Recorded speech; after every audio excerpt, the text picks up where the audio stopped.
നമ്മൾ പരിശുദ്ധാത്മാവുമായിട്ടുള്ള ബന്ധത്തെക്കുറിച്ചാണ് നമ്മൾ പറഞ്ഞുകൊണ്ട് വന്നത്. നമ്മൾ എന്തായിരുന്നു പറഞ്ഞതെന്ന് നമ്മുടെ ഓർമ്മയിലുണ്ടെന്ന് ഞാൻ കരുതുന്നു. പരിശുദ്ധാത്മാവും ഞാനും തമ്മിലുള്ള ബന്ധം ഒരു ഭാര്യ ഭർത്തൃ ബന്ധം പോലെ, ഒരു വധൂവര ബന്ധം പോലെയാണെന്നാണ് നമ്മൾ പറഞ്ഞ 5 കാര്യങ്ങൾ. അതല്ലായിരുന്നു നമ്മൾ പറഞ്ഞത് കഴിഞ്ഞ മുമ്പത്തെ ആഴ്ചയിൽ? അതെ അതെ അതെ അതെ 5 കാര്യങ്ങൾ അതിൽ നിന്ന് പറഞ്ഞിട്ടുണ്ട്. നമ്മൾ 5 കാര്യങ്ങൾ പറഞ്ഞിട്ടുണ്ട്. ജോസേട്ടാ, പരിശുദ്ധാത്മാവിനെ അറിയുക, പരിശുദ്ധാത്മാവിനെ അറിയുക, പരിശുദ്ധാത്മാവിനെ സ്വീകരിക്കുക, പരിശുദ്ധാത്മാവിന്റെ ശക്തി പ്രാപിക്കുക, സാന്നിധ്യം, അവബോധം, സാന്നിധ്യ അവബോധത്തിൽ പരിശുദ്ധാത്മാവിൽ വളരുക, വ്യാപരിക്കുക. പരിശുദ്ധാത്മാവിൽ വ്യാപരിക്കുക. ഓക്കെ, അഞ്ച് തലങ്ങളാണ് നമ്മൾ പറഞ്ഞു കടന്നുപോയത്. പരിശുദ്ധാത്മാവും ഞാനും തമ്മിലുള്ള ഒരു ബന്ധം ബന്ധം പോലെ, ഒരു വധൂവര ബന്ധം പോലെ വളർന്നു വരുന്നതാണ്. ഇപ്പോൾ ഞാൻ വിചാരിക്കുന്ന 2 ആഴ്ച കൊണ്ട് കുറെ കൂടി പരിശുദ്ധാത്മാവിൻ്റെ സ്വരം കേൾക്കുന്നതിനും പരിശുദ്ധാത്മാവിൻ്റെ ഐക്യപ്പെടൽ അനുഭവിക്കുന്നതിനും ആ ബന്ധത്തിൽ അല്പം കൂടെ ആഴപ്പെടാനായിട്ട് ഇടയായി എന്ന് ഞാൻ വിചാരിക്കുകയാണ്. തുടർന്ന് നമ്മൾ അതിൻ്റെ ഭാഗമായിട്ട് മുന്നോട്ട് കാണുമ്പോൾ സഭയുടെ പ്രബോധനങ്ങൾ, ജോൺ പോൾ രണ്ടാമൻ മാർപ്പാപ്പയുടെ രക്ഷകന്റെ മിഷൻ എന്ന അവിടുത്തെ ചാക്രിക ലേഖനം നമ്പർ 28 നമ്മൾ വായിക്കുന്ന പ്രകാരമാണ്. 2ാം വത്തിക്കാൻ സൂനദോസ് അനുസ്മരിപ്പിക്കുന്ന ഒരു വസ്തുതയുണ്ട്. ഓരോ വ്യക്തിയുടെ ഹൃദയത്തിലും ആത്മാവ് പ്രവർത്തിക്കുന്നു. തങ്ങളുടെ ജീവിതത്തിനും കർമ്മത്തിനും മരണത്തിനും എന്തർത്ഥമാണുള്ളതെന്ന് അറിയാൻ ജനങ്ങൾ സദാ ജാഗരൂകരാണ് എന്ന സഭ നല്ലവണ്ണം മനസ്സിലാക്കുന്നു. മനുഷ്യന്റെ അസ്തിത്വപരവും മതപരവുമായ ജിജ്ഞാസയുടെ ഉൾക്കാമ്പിൽ ആത്മാവ് സന്നിഹിതമാണ്. ഈ ജിജ്ഞാസ യാദൃശ്ചിക സന്ദർഭങ്ങളിൽ നിന്ന് ഉരുത്തിരിയുന്ന ഒരു പ്രതിഭാസം മാത്രമല്ല, അസ്തിത്വത്തിന്റെ വിധാനത്തിൽ നിന്ന് തന്നെ പൊന്തി വരുന്നതാണ്. അരൂപിയുടെ സാന്നിധ്യവും പ്രവർത്തനങ്ങളും വ്യക്തികളെ മാത്രമല്ല സ്പർശിക്കുന്നത്, സമൂഹങ്ങളെയും ചരിത്രത്തെയും ജനതകളെയും സംസ്കാരങ്ങളെയും മതങ്ങളെയും അത് സ്പർശിക്കുന്നു. ചരിത്രത്തിലൂടെയുള്ള പ്രയാണത്തിൽ മനുഷ്യരാശിക്ക് ഉപകാരമുള്ള എല്ലാ അഭിജാത ചിന്തകളുടെ യജ്ഞത്തിലും ഉത്ഭവത്തിലും വളർച്ചയിലും അരൂപിയുടെ സാന്നിധ്യമുണ്ട്. അപ്പം ഈ പ്രപഞ്ചം മുഴുവൻ നിറഞ്ഞു നിൽക്കുന്ന പരിശുദ്ധാത്മാവായ ദൈവം വ്യക്തികളിൽ മാത്രമല്ല, നമ്മൾ ജീവിക്കുന്ന നമ്മുടെ സംസ്കാരങ്ങളെ രൂപപ്പെടുത്തിയത് പരിശുദ്ധാത്മാവാണ്. നമ്മുടെ സമൂഹങ്ങളെ രൂപപ്പെടുത്തിയിരിക്കുന്നത് പരിശുദ്ധാത്മാവ്. ഈ ചരിത്രത്തിലൂടെയുള്ള യാത്രയിൽ ഈ പ്രപഞ്ചത്തെ മുഴുവൻ വളർത്തിക്കൊണ്ടുവരുന്നതിൽ, രൂപപ്പെടുത്തുന്നതിൽ, ക്രമപ്പെടുത്തുന്നതിൽ പരിശുദ്ധാത്മാവിൻ്റെ പ്രത്യേകമായ ഇടപെടലുണ്ട്. നമ്മുടെ ഓരോരുത്തരെയും, ഓരോ മനുഷ്യരുടെയും, നമ്മുടെ സമൂഹത്തിൻ്റെയും സംസ്കാരത്തിൻ്റെയും ജീവിതത്തിൻ്റെയും ഒക്കെ യാത്രയിൽ ആത്മാവ് വളരെ സന്നിഹിതമായി നമ്മളിൽ പ്രവർത്തിക്കുന്നു എന്ന സഭാപ്രബോധനങ്ങൾ നമ്മെ ഓർമ്മപ്പെടുത്തുകയാണ്. ഒരു ഭാര്യ ഭർത്തൃ ബന്ധം പോലെ എന്ന് പറയുമ്പോൾ പരിശുദ്ധാത്മാവ് ഞാനും തമ്മിലുള്ള ബന്ധത്തിലൂടെ എന്നിൽ മാത്രമല്ല, ഞാനായിരിക്കുന്ന കുടുംബത്തിൽ, ഞാൻ ആയിരിക്കുന്ന സമൂഹത്തിൽ, നമ്മുടെ പാരമ്പര്യങ്ങളിൽ, നമ്മുടെ സംസ്കാരങ്ങളിൽ, വൈവിധ്യങ്ങളിൽ, ചരിത്രത്തിലെല്ലാം ആത്മാവിൻ്റെ പ്രവർത്തനത്തെ സൂചിപ്പിക്കുകയാണ്. കത്തോലിക്ക സഭയുടെ മതബോധന കേന്ദ്രം CCC 152 ഞാൻ ആദ്യം ചില ഡോക്യുമെന്റ് പറഞ്ഞു പോയിട്ട് നമുക്ക് അടുത്തതിലേക്ക് കടക്കാമെന്ന് വിചാരിക്കുകയാണ്. പരിശുദ്ധാത്മാവുമായി പങ്കാളിത്തമില്ലാതെ യേശുക്രിസ്തുവിൽ വിശ്വസിക്കുക ഒരുവന് സാധ്യമല്ല. പരിശുദ്ധാത്മാവുമായിട്ടുള്ള ബന്ധത്തിൽ മാത്രമേ യേശുക്രിസ്തുവിൽ വിശ്വസിക്കുവാൻ, യേശുവിനെ രക്ഷകനായി സ്വീകരിക്കുവാൻ, യേശുവിനെ കർത്താവായി ഏറ്റുപറയുവാൻ, യേശുവിൻ്റെ കർത്തൃത്വത്തിന് നമ്മെ തന്നെ ബലമേൽപ്പിക്കുവാൻ ഒരു വ്യക്തിക്കാകണമെങ്കിൽ, ഒരു സമൂഹത്തിനാകണമെങ്കിൽ, ഒരു സംസ്കാരത്തിനാകണമെങ്കിൽ പരിശുദ്ധാത്മാവിൻ്റെ പ്രവർത്തനം ആവശ്യമാണ്. യേശു ആരാണെന്ന് മനുഷ്യർക്ക് വെളിപ്പെടുത്തി തരുന്നത് പരിശുദ്ധാത്മാവാണ്. കാരണം പരിശുദ്ധാത്മാവിനാൽ പ്രചോദിതമാകാതെ യേശു കർത്താവാകാൻ ആർക്കും സാധിക്കുകയില്ല. പരിശുദ്ധാത്മാവ് എല്ലാറ്റിനെയും, ദൈവത്തിൻ്റെ നിഗൂഢ രഹസ്യങ്ങളെ പോലും പരിശോധിക്കുന്നു. ദൈവാത്മാവല്ലാതെ മറ്റാർക്കും ദൈവത്തിൻ്റെ ചിന്തകളെ ഗ്രഹിക്കുന്നില്ല. ദൈവത്തിന് മാത്രമേ ദൈവത്തെ പൂർണ്ണമായി അറിയാൻ കഴിയൂ. നാം പരിശുദ്ധാത്മാവിൽ വിശ്വസിക്കുന്നു, കാരണം അവിടുന്ന് ദൈവമാണ്. പരിശുദ്ധാത്മാവ് ത്രിത്വൈക ദൈവത്തിലെ 3ാമത്തെ വ്യക്തിയാണെന്നും ആ പരിശുദ്ധാത്മാവായ ദൈവം ദൈവത്തിൻ്റെ എല്ലാ നിഗൂഢമായ രഹസ്യങ്ങൾ പോലും പരിശോധിച്ചറിയുന്നവനാണെന്നും ആ ദൈവത്തോടുള്ള വ്യക്തിപരമായ ബന്ധത്തിൽ, പുത്രനായ യേശുക്രിസ്തുവിനോടുള്ള വ്യക്തിപരമായ ബന്ധത്തിൽ ഒരുവനെ രൂപപ്പെടുത്തുന്നത്, ആഴപ്പെടുത്തുന്നത്, ആ ബന്ധത്തിലേക്ക് ഒരുവനെ കൊണ്ടെത്തിക്കുന്നത്, ഒരു ഭാര്യഭർത്തൃ ബന്ധം പോലെ ആക്കുന്നത് പരിശുദ്ധാത്മാവാണ്. ദൈവത്തോടുള്ള, കഥാവായ യേശുക്രിസ്തുവിനോടുള്ള ആ ത്രിത്വൈക ദൈവത്തിലുള്ള ആഴപ്പെട്ട ബന്ധത്തിലേക്ക് ഒരുവനെ കൊണ്ടുപോകുന്നത് പരിശുദ്ധാത്മാവാണ് എന്ന് സഭ നമ്മെ പ്രത്യേകമായിട്ട് ഓർമ്മപ്പെടുത്തുകയാണ്. CCC 684 നമ്മളത് വീണ്ടും കാണുന്നുണ്ട്. പരിശുദ്ധാത്മാവ് തന്റെ കൃപ വഴി നമ്മൾ ആദ്യമായി വിശ്വാസം ഉണർത്തുകയും പിതാവിനെയും അവിടുന്ന് അയച്ചവനായ യേശുക്രിസ്തുവിനെയും അറിയുക എന്ന പൊതുജീവൻ നമുക്ക് പകർന്നു തരികയും ചെയ്യുന്നു. എന്നാൽ പരിശുദ്ധാത്മാവാണ് പരിശുദ്ധ ത്രിത്വത്തിൽ അവസാനമായി വെളിപ്പെടുത്തപ്പെട്ട വ്യക്തി. ദൈവശാസ്ത്രജ്ഞനായ വിശുദ്ധ ഗ്രിഗറി നസ്രിയാൻ അനുക്രമമായി വളർച്ചയെ ദൈവത്തിന്റെ ഔദാര്യപൂർവ്വമായി ഇറങ്ങിവരവിന്റെ ബോധനശാസ്ത്രമായി വിശദീകരിക്കുകയാണ്. അപ്പോൾ ആദ്യ പിതാവായ ദൈവം തന്നെക്കുറിച്ച് തന്നെ വെളിപ്പെടുത്തുന്നു, പിന്നെ പുത്രനായ ദൈവത്തെ വെളിപ്പെടുത്തുന്നു, പിന്നീട് പരിശുദ്ധാത്മാവായ ദൈവത്തെ വെളിപ്പെടുത്തുന്നു. അങ്ങനെ ക്രമമായിട്ടുള്ള പടിപടിയായിട്ടുള്ള ഒരു വെളിപ്പെടുത്തലാണ് നമ്മൾ കാണുക. അപ്പോൾ നമ്മളിൽ മാമോദിസായിലൂടെ ആ സ്ഥൈര്യലേപനത്തിലൂടെ ആ വിശ്വാസത്തെ ഉണർത്തുവാൻ യേശുക്രിസ്തുവിനെ അറിയാനായുള്ള പുതിയ കൃപാവരം അവിടുന്ന് നമുക്ക് നൽകുന്നത് ആ മാമോദിസായിലൂടെയാണെന്നൊക്കെയാണ് അവിടുന്ന് നമ്മെ ഓർമ്മപ്പെടുത്തുന്നത്. അതുകൊണ്ടാണ് CCC 685 വീണ്ടും തുടർന്ന് പറയുന്നത്, പരിശുദ്ധാത്മാവിൽ വിശ്വസിക്കുക എന്നതിൻ്റെ അർത്ഥം പരിശുദ്ധാത്മാവ് പരിശുദ്ധ ത്രിത്വത്തിലെ ഒരു വ്യക്തിയാണ്. പിതാവിനോടും പുത്രനോടും ഒപ്പം ഏകസത്യയായ വ്യക്തിയാണ്. പിതാവിനോടും പുത്രനോടും ഒപ്പം ആരാധിക്കപ്പെടുന്നവനും മഹത്വീകരിക്കപ്പെടുന്നവനുമാണെന്ന് ഏറ്റുപറയുകയാണ്. ഇക്കാരണത്താൽ ത്രിത്വത്തെ സംബന്ധിച്ച ദൈവശാസ്ത്രത്തിന്റെ പശ്ചാത്തലത്തിൽ പരിശുദ്ധാത്മാവിനെ സംബന്ധിച്ച് ദൈവിക രഹസ്യം പ്രതിപാദിക്കപ്പെട്ടു കഴിഞ്ഞു. ഇവിടെ പരിശുദ്ധാത്മാവിനെ പറ്റി ദൈവിക പദ്ധതിയോട് ബന്ധപ്പെടുത്തി മാത്രമേ പ്രതിപാദിക്കാൻ നമുക്ക് കഴിയുകയുള്ളൂ. ഞാൻ സഭയുടെ ചില ഡോക്യുമെന്റുകളിലൂടെ മാത്രം നമ്മൾ കടന്നു പോവുകയായിരുന്നു. ഇപ്പോൾ സഭാ ഡോക്യുമെന്റ് മുഴുവൻ നമ്മെ ഓർമ്മപ്പെടുത്തുന്നുണ്ട്. കത്തോലിക്ക സഭയുടെ മതബോധന ഗ്രന്ഥം CCC 694 മുതൽ 701 വരെയുള്ള നമ്മുടെ ആ നമ്പറുകൾ വായിച്ചു കടന്നു പോകും. 3-ാമത്തെ അധ്യായം മുഴുവൻ പരിശുദ്ധാത്മാവിനെ കുറിച്ചാണ് എന്ന് ഞാൻ കഴിഞ്ഞ ആഴ്ച സൂചിപ്പിച്ചിരുന്നതാണ് ഞാൻ വിചാരിക്കുന്നത്. അപ്പോൾ സഭ വളരെ മനോഹരമായി പരിശുദ്ധാത്മാവിനെ കുറിച്ച് നമ്മുടെ മുമ്പിൽ ഓർമ്മപ്പെടുത്തിയിട്ടുണ്ട്. ഈ പരിശുദ്ധാത്മാവിനെ നമ്മൾ മനസ്സിലാക്കുക ചില പ്രതീകങ്ങളിലൂടെയാണ്. പിതാവായ ദൈവം തന്നെ വെളിപ്പെടുത്തുന്നു, പുത്രനെ വെളിപ്പെടുത്തുന്നു, പരിശുദ്ധാത്മാവിനെ ക്രമമാരമായി വെളിപ്പെടുത്തുമ്പോൾ ഈ പരിശുദ്ധാത്മാവിനെ ചില പ്രതീകങ്ങളിലൂടെ സഭ നമ്മെ ഓർമ്മപ്പെടുത്തുകയാണ്. ഈ പ്രതീകങ്ങളുടെ അർത്ഥം എന്താണ് എന്നാണ് നമ്മൾ ഇപ്പോൾ ഒന്ന് നോക്കാനായിട്ട് പോകുന്നത്.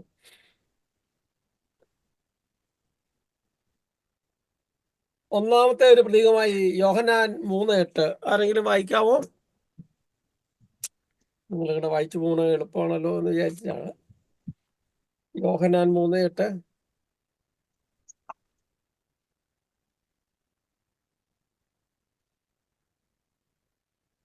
കാറ്റ് അതിന് ഇഷ്ടമുള്ളിടത്തേക്ക് വീശുന്നു, അതിന്റെ ശബ്ദം നീ കേൾക്കുന്നു, എന്നാൽ അത് എവിടെ നിന്ന് വരുന്നെന്നോ എവിടേക്ക് പോകുന്നെന്നോ നീ അറിയുന്നില്ല. അതുപോലെയാണ് ആത്മാവിൽ നിന്ന് ജനിക്കുന്ന ഏവനും. നിക്കോദോസിനോട് പറയുന്നതിന് തൊട്ടു മുമ്പുള്ള കാര്യത്തെ കുറിച്ചാണ് വിശദീകരണം നമ്മെ ഓർമ്മപ്പെടുത്തി. യേശു നിക്കോദോസ് എന്ന അധ്യായത്തിലാണ്. അപ്പോൾ പറയുകയാണ് പരിശുദ്ധാത്മാവിന്റെ പ്രതീകമായി കാറ്റ് സൂചിപ്പിക്കുകയാണ്. പ്രിയപ്പെട്ടവരെ, കാറ്റിന്റെ പ്രത്യേകത എന്തായിരിക്കും? അത് അതിന് ഇഷ്ടമുള്ളിടത്തേക്ക് വീശുന്നു.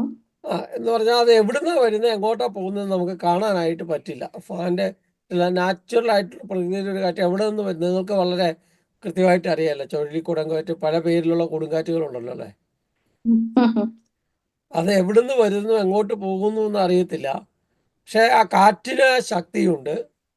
ആ ഒരു നോർമൽ ആയിട്ടുള്ള വലിയ കൊടുങ്കാറ്റിനെ കുറിച്ചല്ല, ഒരു കാറ്റ്, ആ കാറ്റ് അദൃശ്യമായിരിക്കുന്ന പോലെ പരിശുദ്ധാത്മാവ് എവിടുന്നാണ് വരുന്നത്, എങ്ങോട്ടാണ് പോകുന്നത്, എങ്ങനെയാണ് അത് പ്രവർത്തിക്കുന്നത് എന്നതിനെ കുറിച്ച് നമുക്ക് കൃത്യമായി മനസ്സിലാക്കാൻ ചിലപ്പോൾ പറ്റിയെന്ന് വരില്ല. പക്ഷെ പരിശുദ്ധാത്മാവ് ഈ ഒരു കാറ്റിന്റെ പ്രത്യേകതയാണ്.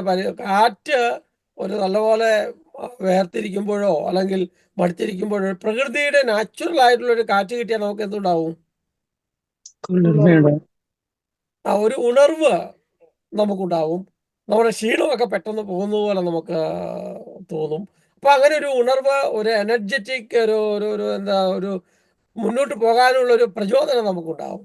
പരിശുദ്ധാത്മാവിനാൽ നയിക്കപ്പെടുന്ന വ്യക്തിയുടെ പ്രത്യേകത എന്തായിരിക്കും? ആ വ്യക്തി എപ്പോഴും എനർജറ്റിക് ഉണർവുള്ളവനായിരിക്കും. അവൻ എപ്പോഴും സജീവതയോടെ മുന്നോട്ട് പോകാനായിട്ട് പറ്റും. പരിശുദ്ധാത്മാവും ഞാനും തമ്മിലുള്ള ബന്ധം ഒരു ഭാര്യ ഭർത്തൃ ബന്ധം പോലെയാണ് എന്ന് പറഞ്ഞു വെക്കുമ്പോൾ, ഈ ഒരു കാറ്റ് പ്രതീകമാണെന്ന് പറഞ്ഞു വെക്കുമ്പോൾ, പരിശുദ്ധാത്മാവിനാൽ നാം നയിക്കപ്പെടുമ്പോൾ നമ്മൾ എന്തായിരിക്കും? വളരെ ഉണർവോടെ, എനർജറ്റിക്കോടെ, ഉത്സാഹത്തോടെ മുന്നോട്ട് പോകുന്നത് നമുക്ക് കാണാനായിട്ട് പറ്റും. പരിശുദ്ധാത്മാവിനാൽ നയിക്കപ്പെടുന്ന വ്യക്തി എപ്പോഴും ഉണർവുള്ളവനാകും, ഉന്മേഷമുള്ളവനാകും, എനർജറ്റിക് ആകും എന്നൊക്കെയാണ് സൂചിപ്പിക്കുന്നത്. പരിശുദ്ധാത്മാവ് പ്രായവും ലിംഗവും വർഗവും വർണ്ണവും ഒക്കെ നോക്കിയാണോ വരുന്നത്? അല്ല. ഒരിക്കലും അല്ല. അപ്പോൾ പ്രായത്തിലല്ല, അതിനേക്കാൾ അപ്പുറം പരിശുദ്ധാത്മാവ് ഒരു ഉണർവോടെ.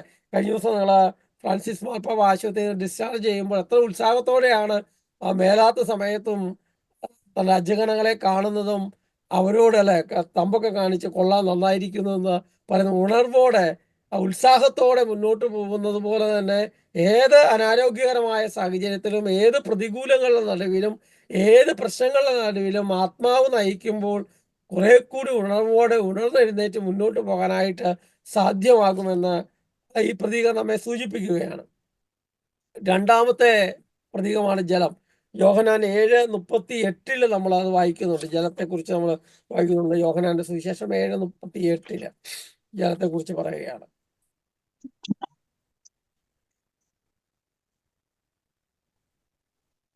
ആർക്കെങ്കിലും കിട്ടിയോ? Yeah.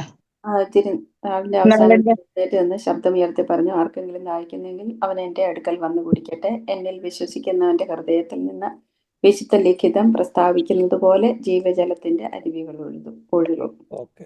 ആർക്കെങ്കിലും ദാഹിക്കുന്നെങ്കിൽ എൻ്റെ അടുക്കൽ വന്ന് കുടിക്കട്ടെ. ജീവജലത്തിന്റെ അരുവി. ഇപ്പോൾ ജലം, അരുവി. അരുവിയുടെ പ്രത്യേകത എന്താ? ഒഴുകിക്കൊണ്ടേയിരിക്കും. അത് മുന്നോട്ട് യാത്ര ചെയ്തുകൊണ്ടിരിക്കും എന്നുള്ളത് ഒന്ന്. പിന്നെ അത് എല്ലാം ഒഴുക്കിക്കൊണ്ടുപോകുന്നു, അഴുക്കൊഴുക്കിക്കൊണ്ടുപോകുന്നു, വൃത്തിയാക്കുന്നു. ശാന്തമായിരിക്കും, അഴുക്കിനെ മുഴുവൻ കഴുകിക്കളയുന്നു. അത് ഒഴുകുന്ന സ്ഥലമെല്ലാം അത് സമൃദ്ധമായിട്ട് വിളവിനെല്ലാം സമൃദ്ധി അത് നൽകുന്നു. ഒഴുകുന്ന ഇടം അല്ലെങ്കിൽ ആറ്റുതീരത്തുള്ള വൃക്ഷം പച്ചപ്പുള്ളതാണ് എന്ന സങ്കീർത്തകൻ പറയുന്ന പോലെ പരിശുദ്ധാത്മാവിനാൽ നയിക്കപ്പെടുന്ന വ്യക്തിയുടെ ജീവിതം സമൃദ്ധമായിരിക്കും. അത് പച്ചപ്പുള്ള, അത് മനോഹരമായ ഫലം പുറപ്പെടുവിക്കുന്ന ഒരു ഇടമായി മാറുമെന്നുള്ളതാണ് ഒന്നാമത്തെ കാര്യം. അത് സമൃദ്ധമാണ്. സമൃദ്ധമാണെന്ന് പറഞ്ഞാൽ എന്താണ് അർത്ഥമാക്കുന്നത്? ഉള്ളതിൽ തൃപ്തിപ്പെടാനായിട്ട് പറ്റും എന്നാണ് സൂചിപ്പിക്കുക. ഉള്ളതിൽ തൃപ്തിപ്പെടാൻ കഴിയുക പരിശുദ്ധാത്മാവിന്റെ കൃപാവരമാണ്. നമ്മൾ അങ്ങനെ നോക്കുമ്പോൾ പരിശുദ്ധാത്മാവിന് ഞാനും തമ്മിലുള്ള ബന്ധത്തിൽ നമുക്ക് ഉള്ളതിൽ തൃപ്തരാണോ എന്നുള്ളൊരു ചോദ്യം അവിടെ വരുന്നത്. പരിശുദ്ധാത്മാവിനെ നയിക്കപ്പെടുന്ന വ്യക്തി ഉള്ളതിൽ, അവന്റെ ജീവിത പങ്കാളിയിൽ, മക്കളിൽ, മാതാപിതാക്കളിൽ, അവന്റെ ജീവിത സാഹചര്യത്തിൽ ഇപ്പോൾ എന്തൊക്കെയാണോ ഉള്ളത് ആ ഉള്ളതിൽ മുഴുവൻ. നമ്മളിത് അപ്പസ്തല പ്രവർത്തനത്തിലേക്ക് വരുമ്പോൾ പൗലോസ് അപ്പസ്തലൻ പറയുന്ന വാക്കുകൾ ഇതിനോട് നമ്മൾ ചേർത്ത് വെച്ചാൽ നമുക്ക് മനസ്സിലാവും. എനിക്ക് സമ്പന്നതയിലും ദാരിദ്ര്യത്തിലും ജീവിക്കാനായിട്ട് അറിയാം, സമൃദ്ധിയിലും ഇല്ലായ്മയിലും ജീവിക്കാനായിട്ട് അറിയാം, എനിക്ക് നഗ്നതയിലും ആപത്തിലും വാളിലും പ്രശ്നത്തിലും പ്രതിസന്ധിയിലും ഒക്കെ ജീവിക്കാനായിട്ട് എനിക്കറിയാം, അതിനെയൊക്കെ ഞാൻ സന്തോഷത്തോടെ സ്വീകരിക്കുന്നു എന്നൊക്കെ പൗലോസ് അപ്പോസ്തലൻ നമ്മെ സൂചിപ്പിക്കുമ്പോൾ ഉള്ളതിൽ തൃപ്തിപ്പെടുക എന്നുള്ളതാണ് സമൃദ്ധിയുടെ അടയാളം. ഉള്ളതിൽ തൃപ്തി ഉണ്ടോ എന്ന് എങ്ങനെയാണ് നമ്മൾ അറിയുക? പരാതിയില്ല. ഒന്നും പരാതി ഉണ്ടാവില്ല. അതിനേക്കാൾ എളുപ്പം അറിയാനുള്ള എന്തെങ്കിലും വഴിയുണ്ടോ? സന്തോഷം ഉണ്ടായിരിക്കും. നമ്മുടെ മുഖം മനുഷ്യന്റെ കണ്ണാടിയാണെന്നാ പറയണേ. ഈ മുഖത്ത് എന്ത് ചെയ്യും?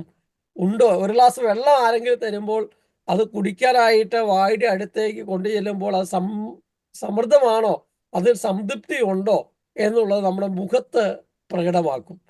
അപ്പോൾ ഒരാൾ നമ്മളോട് ഇഷ്ടമില്ലാത്ത രീതിയിൽ സംസാരിക്കുമ്പോഴും പെരുമാറുമ്പോഴും അത് സമൃദ്ധമായി അനുഭവിക്കാൻ കഴിയുന്നുണ്ടോ എന്ന് ഈ മുഖഭാവം നമ്മളോട് പറയും. ശരിയല്ലേ? പരിശുദ്ധാത്മാവിനിൽ നയിക്കപ്പെടുന്ന വ്യക്തിയുടെ മുഖം എങ്ങനെയാണ്, അവന്റെ ഭാവം എങ്ങനെയാണ് എന്നത് ആത്മാവിനാൽ നയിക്കപ്പെടുന്നതിൻ്റെ ഇതാണ്. രണ്ട്, ഫലം ചൂടും എന്നുള്ളതാണ്. പരിശുദ്ധാത്മാവിന്റെ ഫലങ്ങളെ കുറിച്ച് നമ്മൾ പഠിച്ചു വരുന്നുണ്ട്. ആ ഫലങ്ങൾ നമ്മളിൽ എത്രമാത്രം പുറപ്പെടുന്നു, എത്രമാത്രം ആഴത്തിലുണ്ട് എന്ന് നമ്മൾ മനസ്സിലാക്കാൻ ശ്രമിക്കുമ്പോൾ ആത്മാവിനാൽ നയിക്കപ്പെടുന്ന വ്യക്തി അത് ഫലമുള്ളതാവും.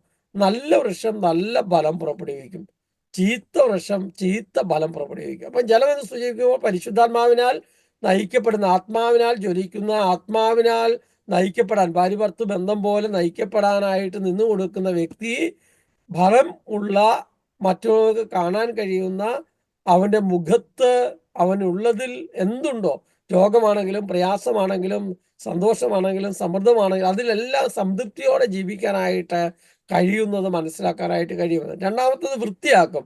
നേരത്തെ പറഞ്ഞ പോലെ തന്നെ നമ്മൾ അനുദിന ജീവിതത്തിൽ നമ്മുടെ മാലിന്യങ്ങളെ, നമ്മുടെ പാപത്തിന്റെ മേഖലകളെ, നമ്മുടെ തിന്മയുടെ സ്വാധീനങ്ങളെയൊക്കെ കഴുകി വൃത്തിയാക്കാനായിട്ട് വെണ്മയുള്ളതാക്കി തീർക്കാൻ, വിശുദ്ധിയോടെ സ്വർഗം ലക്ഷ്യമാക്കി യാത്ര ചെയ്യാൻ ഒരുവനെ സഹായിക്കുന്നത് പരിശുദ്ധാത്മാവാണ്. ജലം അതിനെ സൂചിപ്പിക്കുകയാണ്. മാമോദിസയിലൂടെ ഈ ഒരു ജലം നമുക്ക് ഒഴിച്ചുകൊണ്ട് ഈ സമൃദ്ധിയും ഈ വൃത്തിയാക്കലും പരിശുദ്ധാത്മാവിന്റെ ഫലങ്ങൾ പുറപ്പെടുവിക്കാനായിട്ടുള്ള പ്രത്യേക കൃപാവരവും ഒക്കെ നമ്മളെ നൽകി എന്ന് നമ്മളെ സൂചിപ്പിക്കുകയാണ്. അടുത്തത് അഗ്നി. അപ്പസ്തോല പ്രവർത്തനം 2:3 നമ്മൾ വായിക്കുന്നുണ്ട് ഈ അഗ്നിയെ കുറിച്ച്. അപ്പസ്തോല പ്രവർത്തനം 2:3 നമ്മൾ വായിക്കും. അപ്പസ്തോല പ്രവർത്തനം 2:3. അഗ്നിജ്വാലകൾ പോലുള്ള നാവുകൾ തങ്ങൾ ഓരോരുത്തരുടെയും മേൽ വന്നു നിൽക്കുന്നതായി അവർ കണ്ടു. അവരെല്ലാവരും പരിശുദ്ധാത്മാവിനാൽ പരിശുദ്ധാത്മാവിനാൽ ആത്മാവ് അവർക്ക് നിറഞ്ഞു. പ്രഘോഷിക്കാൻ ആത്മാവ് വരം കൊടുത്ത കൊടുത്തതനുസരിച്ച് അവർ ഭാഷണമനുസരിച്ച് മറ്റു അവർ ഭാഷകൾ വിവിധ സംസാരിക്കാൻ ഭാഷകളിൽ തുടങ്ങി. സംസാരിക്കാൻ തുടങ്ങി. അപ്പോൾ പരിശുദ്ധാത്മാവിന്റെ പ്രത്യേകത അഗ്നിയുടെ പ്രത്യേകത എന്താണ്? അഗ്നി പ്രകാശം തരുന്നു, ഒന്ന് പ്രകാശിപ്പിക്കുമെന്നുള്ളതുണ്ട്. ദഹിപ്പിക്കുന്നു. കംപ്ലീറ്റ് എല്ലാറ്റിനെയും ദഹിപ്പിച്ച് ശുദ്ധിയുള്ളതാക്കി തീർക്കുന്നു എന്നുള്ളതാണ്. സ്വയം അശുദ്ധിയാകാത്ത വസ്തുവാണ് അഗ്നി എന്ന് പറയുന്നത്. 2, അതിന് പ്രകാശം നൽകും. ഒന്ന് ചൂട്. പരിശുദ്ധാത്മാവ് അഗ്നിയുടെ അടുത്തിരുന്ന തണുപ്പ് കാലത്ത് നിങ്ങൾക്കെല്ലാം നല്ല പരിചിതമായിരിക്കും അല്ലെ. ചൂട് കിട്ടും, അഗ്നിക്ക് ചൂട് ലഭിക്കും. അത് നമ്മളെ തണുപ്പിൽ നിന്ന്, മന്ദോഷ്ണതയിൽ നിന്ന് നമ്മളെ ചൂടുള്ളതാക്കി മാറ്റും. ഒന്ന് പ്രകാശം നൽകുന്നതാക്കും. പ്രകാശം നൽകുന്നതാകും എന്ന് പറയുമ്പോൾ എന്താണ്? അപ്പസ്തോലന്മാർ പരിശുദ്ധാത്മാവിനെ നിറഞ്ഞപ്പോൾ അവർ എഴുന്നേറ്റ് നിന്ന് ഉറക്കെ അവർ ക്രിസ്തുവിനെ പ്രഘോഷിച്ചു. അവരുടെ മുഖത്തെ ആ സന്തോഷവും ആനന്ദവും അവരുടെ ബോഡി ലാംഗ്വേജ് ഒക്കെ കണ്ടപ്പോൾ പറഞ്ഞു അവരെല്ലാം മദ്യം കുടിച്ചവരാണ്, അല്ലെങ്കിൽ ലഹരി പിടിച്ചവരാണ്, ലഹരി പിടിച്ചിട്ടാണ് ഇങ്ങനെ ചെയ്യുന്നത് എന്നുള്ളതാണ്. പരിശുദ്ധാത്മാവിനെ നയിക്കപ്പെടുന്ന വ്യക്തിയുടെ പ്രത്യേകതയാണ് അവരുടെ മുഖത്ത് എപ്പോഴും സന്തോഷമുണ്ടാകും. അവരെപ്പോഴും ചൂടുള്ള ഉണർവുള്ളവരായി മാറും. അവരോട് സംസാരിക്കാൻ നമുക്ക് സന്തോഷവും ആനന്ദവും തോന്നും. പരിശുദ്ധാത്മാവിനെ നയിക്കപ്പെടുന്ന വ്യക്തിയോട് ഒരാൾക്ക് സംസാരിക്കാനായിട്ട് താല്പര്യം തോന്നും എന്നൊക്കെ പറയുമ്പോൾ നമ്മൾ നമ്മുടെ ജീവിത പങ്കാളിയോടോ മക്കളോടോ മാതാപിതാക്കളോടോ ഒക്കെ സംസാരിക്കുമ്പോൾ അവർക്ക് താല്പര്യമുണ്ടോ? അതോ ചിലപ്പോൾ ചിലർ പറയാറില്ല, ആരെങ്കിലും സംസാരിക്കാനായിട്ട് വരുമ്പം കുരിശ് വരുന്നുണ്ട്, എങ്ങനെയെങ്കിലും ഒന്ന് ഒഴിവായാൽ മതി ഇല്ലേ, അങ്ങനെ പറയാറില്ലേ? നിങ്ങൾ പറയുന്ന കാര്യത്തെക്കുറിച്ചല്ല, പറഞ്ഞു കേട്ടിട്ടുണ്ടാവുമല്ലോ. ഒരു കനം പോരാ മൂളിച്ചയ്ക്ക് അല്ലേ? ഒന്ന് പരിശുദ്ധാത്മാവിനാൽ നയിക്കപ്പെടുന്ന വ്യക്തി എന്ന നിലയിൽ നമ്മൾ വളരുമ്പോൾ നമ്മുടെ സാന്നിധ്യം മറ്റുള്ളവർക്ക് സന്തോഷപ്രദമാണോ, ആനന്ദപ്രദമാണോ, അതോ നമ്മളെ ഒഴിവാക്കാൻ ശ്രമിക്കുമോ, നമ്മളെ ചേർത്ത് പിടിക്കാൻ ശ്രമിക്കുമോ? ഈശോയുടെ സാന്നിധ്യം, പരിശുദ്ധാത്മാവിനാൽ നയിക്കപ്പെട്ട ഈശോയുടെ സാന്നിധ്യം എല്ലാവർക്കും സന്തോഷത്തിന്റെ അനുഭവമായിരുന്നു എന്നുള്ളത് സൂചിപ്പിക്കുന്നുണ്ട്. അപ്പസ്തോലന്മാരുടെ ജീവിതത്തെ എടുത്തു വെച്ച് കാണിക്കുന്നുണ്ട്. അപ്പൊ ഈ അഗ്നി നാവുകളുടെ രൂപത്തിൽ നമ്മളെ സൂചിപ്പിക്കുമ്പോൾ ഈ അഗ്നി നമ്മൾ സുവിശേഷം പറയാൻ, മറ്റുള്ളവരോട് സംസാരിക്കാൻ, മറ്റുള്ളവരോട് ഇടപെടാൻ, മറ്റുള്ളവരുമായിട്ടുള്ള ബന്ധത്തിൽ സജീവതയിൽ വളരാനൊക്കെ ആത്മാവ് നമ്മെ സഹായിക്കുന്നു എന്നുള്ളതാണ്. 2, നമ്മുടെ പാപത്തിന്റെയും മാലിന്യങ്ങളെ ദഹിപ്പിക്കുന്നു എന്നുള്ളതാണ്. നമുക്ക് ദേഷ്യം ഉണ്ടായിരുന്നു, പരിശുദ്ധാത്മാവിനെ നയിക്കപ്പെടുന്ന വ്യക്തി കുറെ കഴിയുമ്പോൾ ദേഷ്യം കുറഞ്ഞു വരണം. അലസനായിരുന്നു, അലസത കുറഞ്ഞു വരണം. ഉത്സാഹമുള്ളവരായി മാറണം അല്ലെ. അല്ലെങ്കിൽ എല്ലാവരെയും സ്നേഹിക്കാൻ കഴിയാത്ത വ്യക്തിയായിരുന്നു, ആത്മാവിനാൽ നയിക്കപ്പെടുന്ന വ്യക്തി സാവധാനം എല്ലാറ്റിനെയും സ്നേഹിക്കാൻ കഴിയുന്നതിലേക്ക് വളരണം. ആത്മാവിനാൽ നയിക്കപ്പെടുന്ന വ്യക്തി കരുണയില്ലാത്ത വ്യക്തിയായിരുന്നു, പക്ഷെ സാവധാനം അത് കരുണയുള്ള വ്യക്തിയായി മാറണം. അപ്പൊ ഇങ്ങനെ എല്ലാം ദഹിപ്പിച്ച പരിശുദ്ധാത്മാവിന്റെ ഫലങ്ങളിൽ നമ്മളിൽ വർദ്ധിപ്പിക്കുന്ന ആ ഫലങ്ങൾ പുറപ്പെടുന്നതിലേക്ക് നമ്മെ കൊണ്ടുപോകുന്നതാണ് എന്ന് സൂചിപ്പിക്കുകയാണ് പ്രതീകങ്ങൾ അഗ്നി എന്നതിനെ കുറിച്ച്. അടുത്തത് പ്രാവ്. മത്തായി 3:16. മത്തായിയുടെ സുവിശേഷം 3:16 പ്രാവിനെ കുറിച്ച് പറയുക. ഈശോയുടെ ജ്ഞാനസ്നാന സമയത്ത് പരിശുദ്ധാത്മാവ് പ്രാവിന്റെ രൂപത്തിൽ അവന്റെ മേൽ ഇറങ്ങി വന്നു എന്നാണ് സൂചിപ്പിക്കുന്നത്. മത്തായി 3:16. സ്നാനം കഴിഞ്ഞയുടൻ യേശു വെള്ളത്തിൽ നിന്ന് കയറി. അപ്പോൾ സ്വർഗം തുറക്കപ്പെട്ടു. ദേവാത്മാവ് പ്രാവിന്റെ രൂപത്തിൽ തന്റെ മേൽ ഇറങ്ങി വരുന്നത് അവൻ കണ്ടു. പരിശുദ്ധാത്മാവ് പ്രാവിന്റെ രൂപത്തിൽ അവന്റെ മേൽ ഇറങ്ങി വരുന്നുള്ളൂ. പ്രാവിന്റെ പ്രത്യേകത എന്തൊക്കെയായിരിക്കാം? പറക്കാൻ സാധിക്കുന്നു. അത് ചലിക്കുന്നതാണ്, അത് മുന്നോട്ട് നീങ്ങുന്നതാണ്. ശാലീനതയുണ്ട്, ഒരു ഇഷ്ടം തോന്നിക്കും. വളരെ ശാലീനത, കണ്ടാൽ നമുക്കൊരു പ്രിയം തോന്നുന്നതാവും. എപ്പോഴും വൃത്തിയുള്ളതായിരിക്കും. ചെളിയിലൊന്നും വൃത്തിയുള്ളതായിരിക്കും. വൃത്തിയുള്ള ഇടത്തും താമസിക്കുകയും വൃത്തിയുള്ള ഇടത്തുനിന്ന് ഭക്ഷണം കഴിക്കുകയും ചെയ്യുന്നതെന്നാണ് പ്രാവ്. സൗമ്യതയുള്ളതായിരിക്കും, സമാധാനത്തിന്റെ ചിഹ്നമാണ്. ഇതൊക്കെ പറഞ്ഞ് ധാരാളം പ്രത്യേകത പറയുന്നുണ്ട്. അപ്പോൾ ഒന്ന്, പരിശുദ്ധാത്മാവിനെ നയിക്കപ്പെടുന്ന വ്യക്തി നമ്മൾ സമാധാനത്തിന്റെ അടയാളങ്ങളാവും. പരിശുദ്ധാത്മാവ് നമ്മളിൽ സജീവമായ ബന്ധത്തിൽ നമ്മൾ വളരുമ്പോൾ നമ്മുടെ ഉള്ളിലും നമ്മൾ ആയിരിക്കുന്നിടത്തും യഥാർത്ഥമായ സമാധാനം രൂപപ്പെടാനായിട്ട് ഇടയാകും. ആ ആത്മാവിനെ നയിക്കപ്പെടുന്ന വ്യക്തി നമ്മൾ സൗമ്യതയുടെ അടയാളമായി മാറും, ശാന്തതയുടെ അടയാളമായി മാറും, നമ്മളെപ്പോഴും പ്രവർത്തനക്ഷമതയുള്ളവരായി മാറും. നമ്മളെ കാണുന്നവർക്ക് ഇടപെടാനായിട്ട് വളരെ താല്പര്യം നമുക്ക് തോന്നും. ഇതൊക്കെ ആരെക്കുറിച്ചുള്ള കാര്യങ്ങളാണ് സൂചിപ്പിക്കുന്നത്? പരിശുദ്ധാത്മാവിനെ നിറഞ്ഞവർ. നിറഞ്ഞ ഒരു വ്യക്തി എന്ന നിലയിൽ നമ്മളിൽ ഇതുണ്ടോ എന്നുകൂടെയുള്ള പരിശോധനയാണ്. ആത്മാവ് എത്രമാത്രം നമ്മളെ പ്രവർത്തനക്ഷമമാക്കാൻ നമ്മൾ സമ്മതിക്കുന്നു എന്നുള്ളതാണ്. രണ്ടാമത്തെ കാര്യം വൃത്തിയുള്ളതാണ്. നേരത്തെ ജലത്തെക്കുറിച്ച് പറഞ്ഞത് വൃത്തിയാക്കുന്നു എന്നുള്ളതാണ്. ഇത് വൃത്തിയുണ്ട് എന്ന് സൂചിപ്പിക്കുമ്പോൾ അടുക്കും ചിട്ടയും ക്രമവും ഉള്ള ഒരു വ്യക്തിയാവും പരിശുദ്ധാത്മാവിനാൽ നയിക്കപ്പെടുന്ന വ്യക്തി. ഒരു വ്യക്തി ആത്മാവിനാൽ നയിക്കപ്പെടുന്നുണ്ടെന്ന് തിരിച്ചറിയാൻ ഉള്ള എളുപ്പ വഴികൾ നമ്മൾ കാണുന്നത്, ഒരു വീടും പരിസരവും ചുറ്റുപാടുമെല്ലാം വളരെ വൃത്തിയായി നീറ്റോടെ കൃത്യതയോടെ വ്യക്തതയോടെ കിടക്കുന്നുണ്ടെങ്കിൽ ആ കുടുംബത്തിലുള്ളവർ ആത്മാവിനാൽ നയിക്കപ്പെടുന്നു എന്ന് സൂചിപ്പിക്കുകയാണ്. ഒരു സ്ത്രീ അടുക്കളയിൽ അടുക്കും ചിട്ടയും വൃത്തിയും ഉള്ളതായി വെക്കുന്നുണ്ടെങ്കിൽ ആത്മാവിനെ നയിക്കപ്പെടുന്നുണ്ട് എന്നുള്ളത് തീർച്ചയാണ്. ഒരാൾ കിടക്കുന്ന ആ ബെഡ് വളരെ നീറ്റായി വൃത്തിയായി ഇരിക്കുന്നുണ്ടെങ്കിൽ ആത്മാവിനെ നയിക്കുന്നുണ്ട് എന്നുള്ള. നമ്മുടെയൊക്കെ ബാത്റൂം ചിലപ്പോൾ നോക്കിയാൽ മതി. ആ ബാത്റൂം വളരെ നീറ്റാണ്, കൃത്യമാണെങ്കിൽ ആത്മാവിനെ നയിക്കപ്പെടും. അപ്പം ജീവിതത്തിൽ അടുക്കും ചിട്ടയും കൃത്യതയും ക്രമവും ഉണ്ടാക്കുന്നത് പരിശുദ്ധാത്മാവാണ്. രൂപരഹിതമായിരുന്ന പ്രപഞ്ചത്തെ രൂപമുള്ളതാക്കി തീർത്തതുപോലെ പരിശുദ്ധാത്മാവിനാൽ നയിക്കപ്പെടുന്ന വ്യക്തിയുടെ ജീവിതത്തിൽ ഒരു അടുക്കും ചിട്ടയും ക്രമവും കൃത്യതയും ഉണ്ടാകുമെന്ന് സൂചിപ്പിക്കുകയാണ്. ആത്മാവിനാൽ നമ്മൾ നയിക്കപ്പെടുമ്പോൾ ഈ ആത്മാവിൻ്റെ നയിക്കപ്പെടാൻ നമ്മൾ ഈ അടുക്കും ചിട്ടയും ഓർഡറും ഒക്കെ ഉണ്ടോ എന്നുള്ളത് വളരെ പ്രധാനപ്പെട്ട ഒരു ചോദ്യമാണ്. ഒരു മിനിറ്റ്, ഞാനൊന്ന് പരിശുദ്ധാത്മാവിൻ്റെ ഫലങ്ങൾ അതിനെ 6 മേഖലകൾ ആയിട്ടുണ്ട്, 3 കാറ്റഗറി ആയിട്ടുണ്ട്. സ്നേഹം, ആനന്ദം, സമാധാനം. ഇത് നമ്മുടെ ഉള്ളിൽ ഉണ്ടാകുകയും ഇതിൽ നിന്നാണ് മറ്റ് ഫലങ്ങളിലേക്ക് പുറപ്പെടുകയും ചെയ്യുന്നത്. ക്ഷമ, ദയ, നന്മ ഇത് പുറത്തേക്ക് നമ്മളിൽ നിന്ന് ഒഴുകുന്നതാണ്. വിശ്വസ്തത, സൗമ്യത, ആത്മസംയമനം ദൈവസന്നിധിയിലേക്ക്, ദൈവവുമായിട്ടുള്ള ബന്ധത്തിന്റെ ഇതിൽ ദൈവോത്മകമായി മാറുന്നതാണ്. ഏതൊക്കെയാണ് 3 കാറ്റഗറികള്? ഉള്ളിൽ ഉണ്ടാകുന്നത് സ്നേഹം, നമ്മുടെ ഉള്ളിൽ ഉണ്ടാകുന്നത്.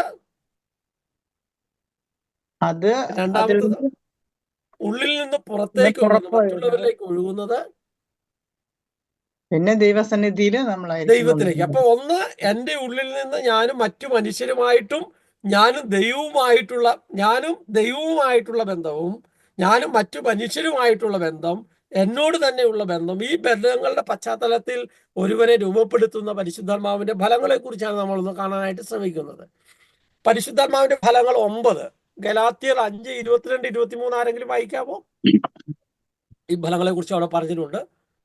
ഗലാത്യർ. എന്നാൽ ആത്മാവിന്റെ ഫലങ്ങൾ സ്നേഹം, ആനന്ദം, സമാധാനം, ക്ഷമ, ദയ, നന്മ, വിശ്വസ്തത, സൗമ്യത, ആത്മസംയമനം ഇവയ്ക്കാണ്. ഓക്കെ. അപ്പൊ ഈ പരിശുദ്ധാത്മാവിന്റെ ഫലങ്ങളെ കുറിച്ച് നമ്മൾ കാണുമ്പോൾ, ഒന്ന്, ഇത് പരിശുദ്ധാത്മാവിന്റെ ഫലങ്ങൾ എന്ന് പറയുന്നത് യേശുവിന്റെ സ്വഭാവമാണ്. കാർപ്പോസ്. യേശുവിന്റെ സ്വഭാവം എന്തായിരുന്നു? സ്നേഹം, ക്ഷമ, ദയ, നന്മ, വിശ്വസ്തത, സൗമ്യത, ആത്മസംയമനം. യേശുവിന്റെ സ്വഭാവമാണ്, ദൈവത്തിന്റെ സ്വഭാവമാണ്. അപ്പം യേശുവിന്റെ സ്വഭാവം നമ്മൾ ചിലപ്പോൾ പറയല്ലേ, യേശുവിന്റെ സ്വഭാവത്തിലേക്ക് നാം വളരണം, യേശുവായി മാറണം എന്ന് പറഞ്ഞാൽ പരിശുദ്ധാത്മാവിന്റെ ഫലങ്ങൾ നമ്മളിൽ വളരാൻ നമ്മൾ ഇടയാക്കുമ്പോൾ, അതിനുവേണ്ടി അധ്വാനിക്കുമ്പോഴാണ് യേശുവിന്റെ സ്വഭാവത്തിലേക്ക് വരിക. യോഹന്നാൻ 15:16 ഒന്ന് വായിക്കാമോ?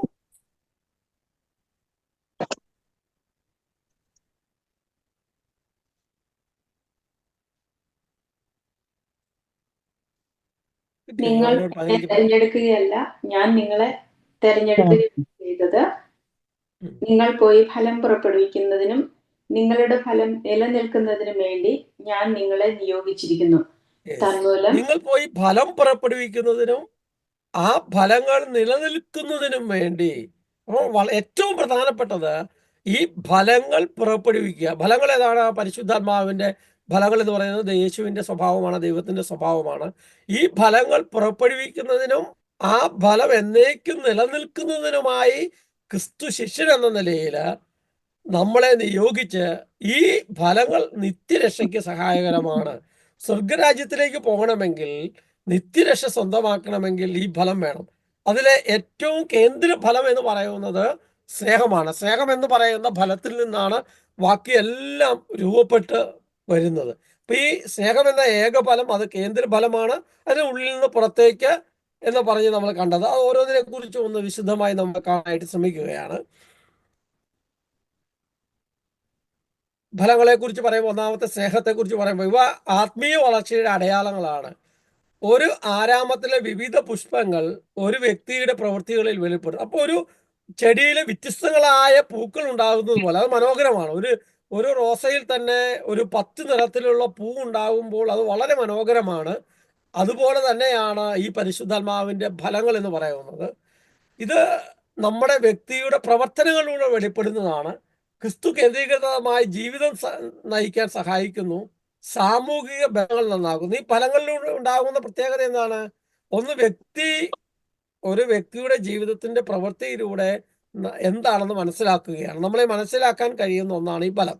2, ക്രിസ്തു കേന്ദ്രീകൃതമായി ജീവിതം നയിക്കാൻ ഒരുവനെ സഹായിക്കുന്നത് ഫലമാണ്. സാമൂഹിക ബന്ധങ്ങൾ മുഴുവൻ നന്നാകും. അപ്പം പരിശുദ്ധാത്മാവിന്റെ ഈ ഫലങ്ങളിൽ നമ്മൾ വളരുമ്പോഴാണ് നമ്മുടെ പ്രവൃത്തി നന്മയുടെ പ്രവൃത്തിയായി, സത്യത്തിന്റെ പ്രവൃത്തിയായി, ക്രിസ്തുവിന്റെ പ്രവൃത്തിയായി മാറുക. 2, ക്രിസ്തു കേന്ദ്രീകൃതമായി ജീവിക്കാൻ പറ്റും.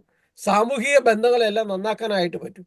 അപ്പൊ ഒന്നാമത്തെ ഫലമായ സ്നേഹം, ആ സ്നേഹത്തെ സൂചിപ്പിക്കുന്ന വാക്ക് ദൈവം സ്നേഹമാകുന്നു എന്ന ബെനഡിക്ട് 16 മാർപ്പാപ്പയുടെ ഭാഗ്യവാനാണ് ബെനഡിക്ട് 16 മാർപ്പാപ്പയുടെ ചാക്രി ലേഖനത്തിൽ നമ്മൾ ഈ 4 വാക്കുകൾ നമ്മൾ വായിക്കുന്നുണ്ട്. അഗാപ്പെ, ഫീലിയ, സ്റ്റോർഗൻ, ഇറോസ് എന്ന വാക്ക്. ഈ 4 വാക്കിന്റെ അർത്ഥം സ്നേഹം എന്നാണ്. ഇറോസ് എന്ന് പറഞ്ഞാൽ ജഡികമായ, ലൈംഗികപരമായ, ശരീരത്തിന്റെ സുഖത്തിന് വേണ്ടിയുള്ള ജഡികമായ സുഖത്തെ സൂചിപ്പിക്കുന്ന, അല്ലെങ്കിൽ ആ സ്നേഹത്തെ സൂചിപ്പിക്കുന്നതാണ് ഇറോസ് എന്ന് പറയുന്നത്. സ്റ്റോർഗൺ എന്ന് പറയുന്നത് കുടുംബപരമായ ബന്ധത്തെക്കുറിച്ച്, അപ്പനും അമ്മയും മക്കളും തമ്മിലുള്ള ഒരു രക്തബന്ധം, കുടുംബപരമായ ബന്ധത്തെക്കുറിച്ച്. ഇറോസിനേക്കാൾ കുറച്ചും കൂടെ മെച്ചപ്പെട്ട ഒരു സ്നേഹത്തെക്കുറിച്ചാണ് സ്റ്റോർഗൺ സൂചിപ്പിക്കുക. ഫീലിയ എന്ന് പറയുന്ന ആത്മാർത്ഥ സുഹൃത്തുക്കൾ തമ്മിലുള്ള ബന്ധത്തെക്കുറിച്ചാണ്. അഗാപ്പെ എന്ന് പറയുന്നത് ദൈവത്തിന്റെ യഥാർത്ഥമായ സ്നേഹത്തെ സൂചിപ്പിക്കുന്ന വാക്കാണ്. അപ്പോൾ ഇവിടെ സ്നേഹം എന്ന് പറയുന്ന ഫലം ഏത് വാക്കായിരിക്കും ഉപയോഗിച്ചിരിക്കുന്നത്? അഗാപ്പയാണ്. അഗാപ്പെ എന്ന് പറയുന്നത് വ്യക്തിപരമായി വ്യവസ്ഥ കൂടാതെ ഓരോ വ്യക്തിയും സാഹചര്യങ്ങളും എല്ലാം ആയിരിക്കുന്ന അവസ്ഥയിൽ അതിനെ സ്നേഹിക്കാൻ കഴിയുന്ന ഒരു വ്യക്തിത്വത്തിന്റെ സ്വഭാവത്തെയാണ് അഗാപ്പെ എന്ന പദം സൂചിപ്പിക്കുന്നത്. ഞാൻ പറഞ്ഞത് ശ്രദ്ധിച്ചിട്ടുണ്ടാവുമെന്ന് വിചാരിക്കുന്നു. വ്യക്തിപരമായി വ്യവസ്ഥ കൂടാതെ ഓരോ വ്യക്തിയോ സാഹചര്യങ്ങളോ ചുറ്റുപാടുകളോ ആയിരിക്കുന്ന വിധം അതിനെ സ്നേഹിക്കാൻ കഴിയുന്ന ഒരു വ്യക്തിത്വത്തിന്റെ സ്വഭാവ ഗുണത്തെയാണ് അഗാപ്പെ എന്ന് പറയുന്നത്. പരിശുദ്ധ അമ്മയെ ഔസേപ്പിതാവും ഈശോ ഇന്ന് പരിശുദ്ധ അമ്മയുടെ എന്താണ് മംഗളവാർത്തയാണ് അല്ലെ? പരിശുദ്ധ അമ്മയെ ഗബ്രിയേൽ ദൂതൻ വന്ന് മംഗളവാർത്ത അറിയിച്ചപ്പോൾ ആ സാഹചര്യത്തെ, ആ അറിയിപ്പിനെ അമ്മ എന്ത് ചെയ്തു? സ്വീകരിച്ചു. അത് അത്ര നല്ല അറിയിപ്പല്ല, നല്ല കാര്യമല്ല, വേദനാജനകവുമാണ്. പക്ഷെ അതിനെ സ്വീകരിക്കാൻ കഴിയുന്ന ഒരു വ്യക്തിത്വത്തിന്റെ ഭാവത്തെയാണ് എന്തെന്ന് പറയുന്നത്? അഗാപ്പെ എന്ന് പറയുന്നത്. ഇല്ലെങ്കിൽ അവര് പരിശുദ്ധ അമ്മ പുരുഷനെ അറിയാതെ ഗർഭിണിയാകാൻ സമ്മതിച്ച ദൈവത്തിന്റെ ആ ഹിതത്തെ സമ്മതിക്കുന്ന ആ ഒരു ഭാവത്തെ ദൈവത്തിന്റെ സ്നേഹം എന്ന് പറയും. ദൈവം എന്നോട് പറയുമ്പോൾ ആ പറയുന്നതിനെ അങ്ങേയറ്റം വിശ്വസ്തയോടെ സ്വീകരിക്കാൻ കഴിയുന്ന ഒരു ഭാവം കൂടിയാണ്. അല്ലെങ്കിൽ ബെത്ലഹേമിലെ കാലിത്തൊഴുത്തിൽ തൻ്റെ കുഞ്ഞിന് ജന്മം നൽകേണ്ടി വന്നപ്പോൾ ആ സാഹചര്യത്തെ, ആ ചുറ്റുപാടിനെ ഒക്കെ സ്വീകരിക്കാൻ കഴിയുന്ന അതിനെ ഒരു വ്യക്തിപരമായ വ്യവസ്ഥ കൂടാതെ ആയിരിക്കുന്ന വിധം ആ ചുറ്റുപാടിനെയും സാഹചര്യത്തെയും ഒക്കെ സ്വീകരിക്കാൻ കഴിയുന്ന ഒരു വ്യക്തിത്വത്തിന്റെ ഗുണമാണ് എന്തെന്ന് പറയുന്നത്, അഗാപ്പെ എന്ന് പറയുന്നത്. യേശുക്രിസ്തുവിന്റെ ജീവിതം എടുത്തു വെച്ച് നോക്കാം, പരിശുദ്ധ അമ്മയുടെ ജീവിതം എടുത്തു വെച്ച് നോക്കാം, യോസേപ്പിതാവിന്റെ ജീവിതം എടുത്തു വെച്ച് നോക്കാം, വിശുദ്ധരുടെ ജീവിതം എടുത്തു വെച്ച് നോക്കാം. അവിടെയൊക്കെ നമ്മൾ ഈ കാണുന്നുണ്ട്. ഈ യഥാർത്ഥമായ അഗാപ്പയാകുന്ന ദൈവത്തിന്റെ സ്നേഹം നമ്മളിൽ നിന്ന് പുറത്തേക്ക് ഒഴുകേണ്ടതുണ്ട്. അത് ഏറ്റവും പ്രധാനപ്പെട്ട ഫലമാണ്. ആ ഫലത്തിൽ നിന്നാണ് ബാക്കിയുള്ളതെല്ലാം ഉണ്ടാകുന്നത്. മാക്സിമിലിയൻ കോൾബെ തൻ്റെ കൂടെ തടവുകാരനായ വ്യക്തിയുടെ രക്ഷയ്ക്ക് വേണ്ടി, വിമോചനത്തിന് വേണ്ടി സ്വന്തം ജീവൻ ബലിയായി കൊടുക്കുന്നു എന്നൊക്കെ പറയുമ്പോൾ അത് ആ സാഹചര്യത്തെ മുഴുവൻ ഉൾക്കൊണ്ടുകൊണ്ട്, മനസ്സിലാക്കിക്കൊണ്ട്, അതിനെ അംഗീകരിച്ചുകൊണ്ട് പുറപ്പെടുന്ന ഒരു ഫലത്തെക്കുറിച്ചാണ്. സ്നേഹമുണ്ടെങ്കിൽ എന്തുണ്ട്? എല്ലാം ഉണ്ട്. എല്ലാം ഉണ്ട്. 1 കൊരിന്തോസ് 13:1 മുതലുള്ള തിരുവചനങ്ങൾ നമുക്കറിയാം അല്ലെ? സ്നേഹം ആരെങ്കിലും ഒന്ന് വായിക്കാവോ?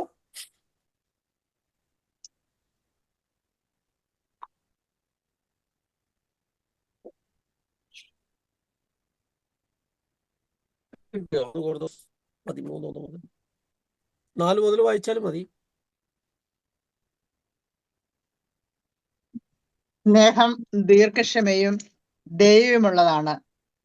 സ്നേഹം അസൂയപ്പെടുന്നില്ല, ആത്മപ്രശംസ ചെയ്യുന്നില്ല, അഹങ്കരിക്കുന്നില്ല. സ്നേഹം അനുചിതമായി പെരുമാറുന്നില്ല, സ്വാർത്ഥം അന്വേഷിക്കുന്നില്ല, കോപിക്കുന്നില്ല, വിദ്വേഷം പുലർത്തുന്നില്ല. അത് അനീതിയിൽ സന്തോഷിക്കുന്നില്ല, സത്യത്തിൽ ആഹ്ലാദം കൊള്ളുന്നു. സ്നേഹം സകലതും സഹിക്കുന്നു, സകലതും വിശ്വസിക്കുന്നു, സകലതും പ്രത്യാശിക്കുന്നു, സകലത്തെയും അതിജീവിക്കുന്നു. സ്നേഹം ഒരിക്കലും അവസാനിക്കുന്നില്ല. പ്രവചനങ്ങൾ അവർ തുടങ്ങുന്നത് തന്നെ, ഞാൻ മനുഷ്യരുടെ മലഹവാരുടെ ഭാഷകളിൽ സംസാരിച്ചാൽ എനിക്ക് സ്നേഹമില്ലെങ്കിൽ ഞാൻ മുഴങ്ങുന്ന ചേങ്ങലയോ ചിലമ്പുന്ന കൈത്താളമോ ആണ്. മരിച്ചവരെ ഉയർപ്പിക്കാനുള്ള കഴിവുണ്ടെങ്കിലും സ്നേഹമില്ലെങ്കിൽ ഒന്നുമില്ല എന്ന് പറയുന്നത് പറയാം. സ്നേഹം ദീർഘക്ഷമയും ദയവുമുള്ളതാണ്. വായിച്ചത് ആരായിരുന്നു ഇപ്പം വായിച്ചേ? Annie Thomas. ആനി ചേച്ചി, സ്നേഹം എന്നുള്ളിടത്തെല്ലാം ആനി ചേച്ചിയുടെ പേര് വെച്ച് വായിച്ചേ. ആനി ദീർഘക്ഷമയും ദയവുമുള്ളവളാണ്. ആനി അസൂയപ്പെടുന്നില്ല. അല്ല, ആനി അസൂയപ്പെടുന്നില്ല, ആത്മപ്രശംസ ചെയ്യുന്നില്ല. അവിടെ എല്ലാം ആനിന്ന് കൂട്ടി വായിച്ചോ. ആനി ആത്മപ്രശംസ ചെയ്യുന്നില്ല, ആനി അഹങ്കരിക്കുന്നില്ല, ആനി അനുചിതമായി പെരുമാറുന്നില്ല, ആനി സ്വാർത്ഥം അന്വേഷിക്കുന്നില്ല, ആനി കോപിക്കുന്നില്ല, ആനി വിദ്വേഷം പുലർത്തുന്നില്ല. മനസ്സിലായല്ലോ? നിങ്ങൾ എല്ലാവരും ഇന്നൊന്ന് വായിച്ചു നോക്കണേ. ശരിയായിരിക്കുമെന്ന് ഞാൻ ചോദിക്കുന്നില്ല, ശ്രമിക്കുന്നവരാ അല്ലെ? അപ്പൊ സ്നേഹം എന്ന് പറയുന്നത് യഥാർത്ഥത്തിൽ ഈ ദൈവത്തിന്റെ യഥാർത്ഥമായ അഗാപ്പയാവുന്ന സ്നേഹം നമ്മുടെ ആഴത്തിൽ രൂപപ്പെടുമ്പോൾ അത് നമ്മളിൽ നിന്ന് പുറപ്പെടുന്ന വലിയൊരു ഫലമാണ് എന്നുള്ളത്. അത് ആ വ്യക്തിയെ, നമ്മുടെ കൂടെ ജീവിക്കുന്ന വ്യക്തിയെ, ആ വ്യക്തിയുടെ എല്ലാ പ്രത്യേകതകളോടും കൂടി നമ്മൾ ജീവിക്കുന്ന കുടുംബത്തിലുള്ള മുഴുവൻ ആൾക്കാരെയും, നമ്മുടെ ചുറ്റുപാടുമുള്ള മനുഷ്യരെയും, നമ്മൾ ജീവിക്കുന്ന സാഹചര്യത്തെയും എല്ലാം സ്വീകരിക്കാൻ കഴിയുന്ന ഒരു വ്യക്തിത്വത്തിലേക്കുള്ള വളർച്ചയാണ്, അല്ലെങ്കിൽ അങ്ങനെയുള്ളൊരു സ്വഭാവ സവിശേഷതയാണ് പരിശുദ്ധാത്മാവിന്റെ ഫലമായ സ്നേഹം എന്ന് പറയുന്നത്. ഇത് നമ്മൾ ധാരാളം പഠിക്കാനായിട്ടുണ്ട്. ആ ഫലം പുറപ്പെടുവിക്കാൻ തടസ്സമായി നിൽക്കുന്ന കാര്യം എന്തൊക്കെയാണ്? ഒന്ന്, വെറുപ്പ്. നമ്മുടെ ഉള്ളിൽ വെറുപ്പുണ്ടെങ്കിൽ, നമ്മളോട്, മറ്റുള്ളവരോട്, എല്ലാറ്റിനോടും, നമ്മൾ ജീവിക്കുന്ന സാഹചര്യത്തോട് വെറുപ്പുണ്ടെങ്കിൽ, ദൈവം ഈ ഒരു സാഹചര്യത്തിലായിപ്പോയല്ലോ, ഇങ്ങനത്തെ ഒരു ചുറ്റുപാടിലായിപ്പോയല്ലോ വന്ന് ജനിച്ചത്, ജീവിക്കുന്നത് എന്നുള്ള ഒരു വെറുപ്പ് നമ്മുടെ ഉള്ളിലുണ്ടെങ്കിൽ അവിടെ എന്തുണ്ടാവില്ല? സ്നേഹം വളരാനായിട്ട് പറ്റില്ല എന്നുള്ളതാണ് സൂചിപ്പിക്കുന്നത്. അപ്പോൾ നമ്മൾ പരിശോധിക്കുമ്പോൾ നമ്മുടെ എല്ലാവരുടെയും ഉള്ളിൽ പല വിധത്തിൽ നമ്മുടെ മാതാപിതാക്കളോടോ, ജീവിത പങ്കാളിയോ, മക്കളോ, സാഹചര്യങ്ങളോടോ, ജോലി ചെയ്യുന്ന ചുറ്റുപാടിലോ എല്ലാ തരത്തിലും ഇങ്ങനത്തെ വെറുപ്പിന്റെ അംശം ഉണ്ടാവാം. ആ അംശം സ്നേഹത്തെ വളർത്താൻ ഇടയാക്കില്ല. രണ്ടാമത്തെ ഒന്നാണ് നീരസം, അല്ലെ? നമ്മൾ പറഞ്ഞിരിക്കുന്ന നീരസം, അമർഷം, പുച്ഛം, അവജ്ഞ, അസൂയ, സ്വാർത്ഥത, ഇങ്ങനെയുള്ള കാര്യങ്ങൾ താഴേക്ക് ഇനി ഇഷ്ടംപോലെ ഉണ്ട്, നമ്മൾ കണ്ടെത്തിയാൽ മതി. ഇങ്ങനെയുള്ള കാര്യങ്ങളൊക്കെ നമ്മളിലുണ്ടോ? എന്നിലും നാം ഓരോരുത്തരിലും ഉണ്ടോ?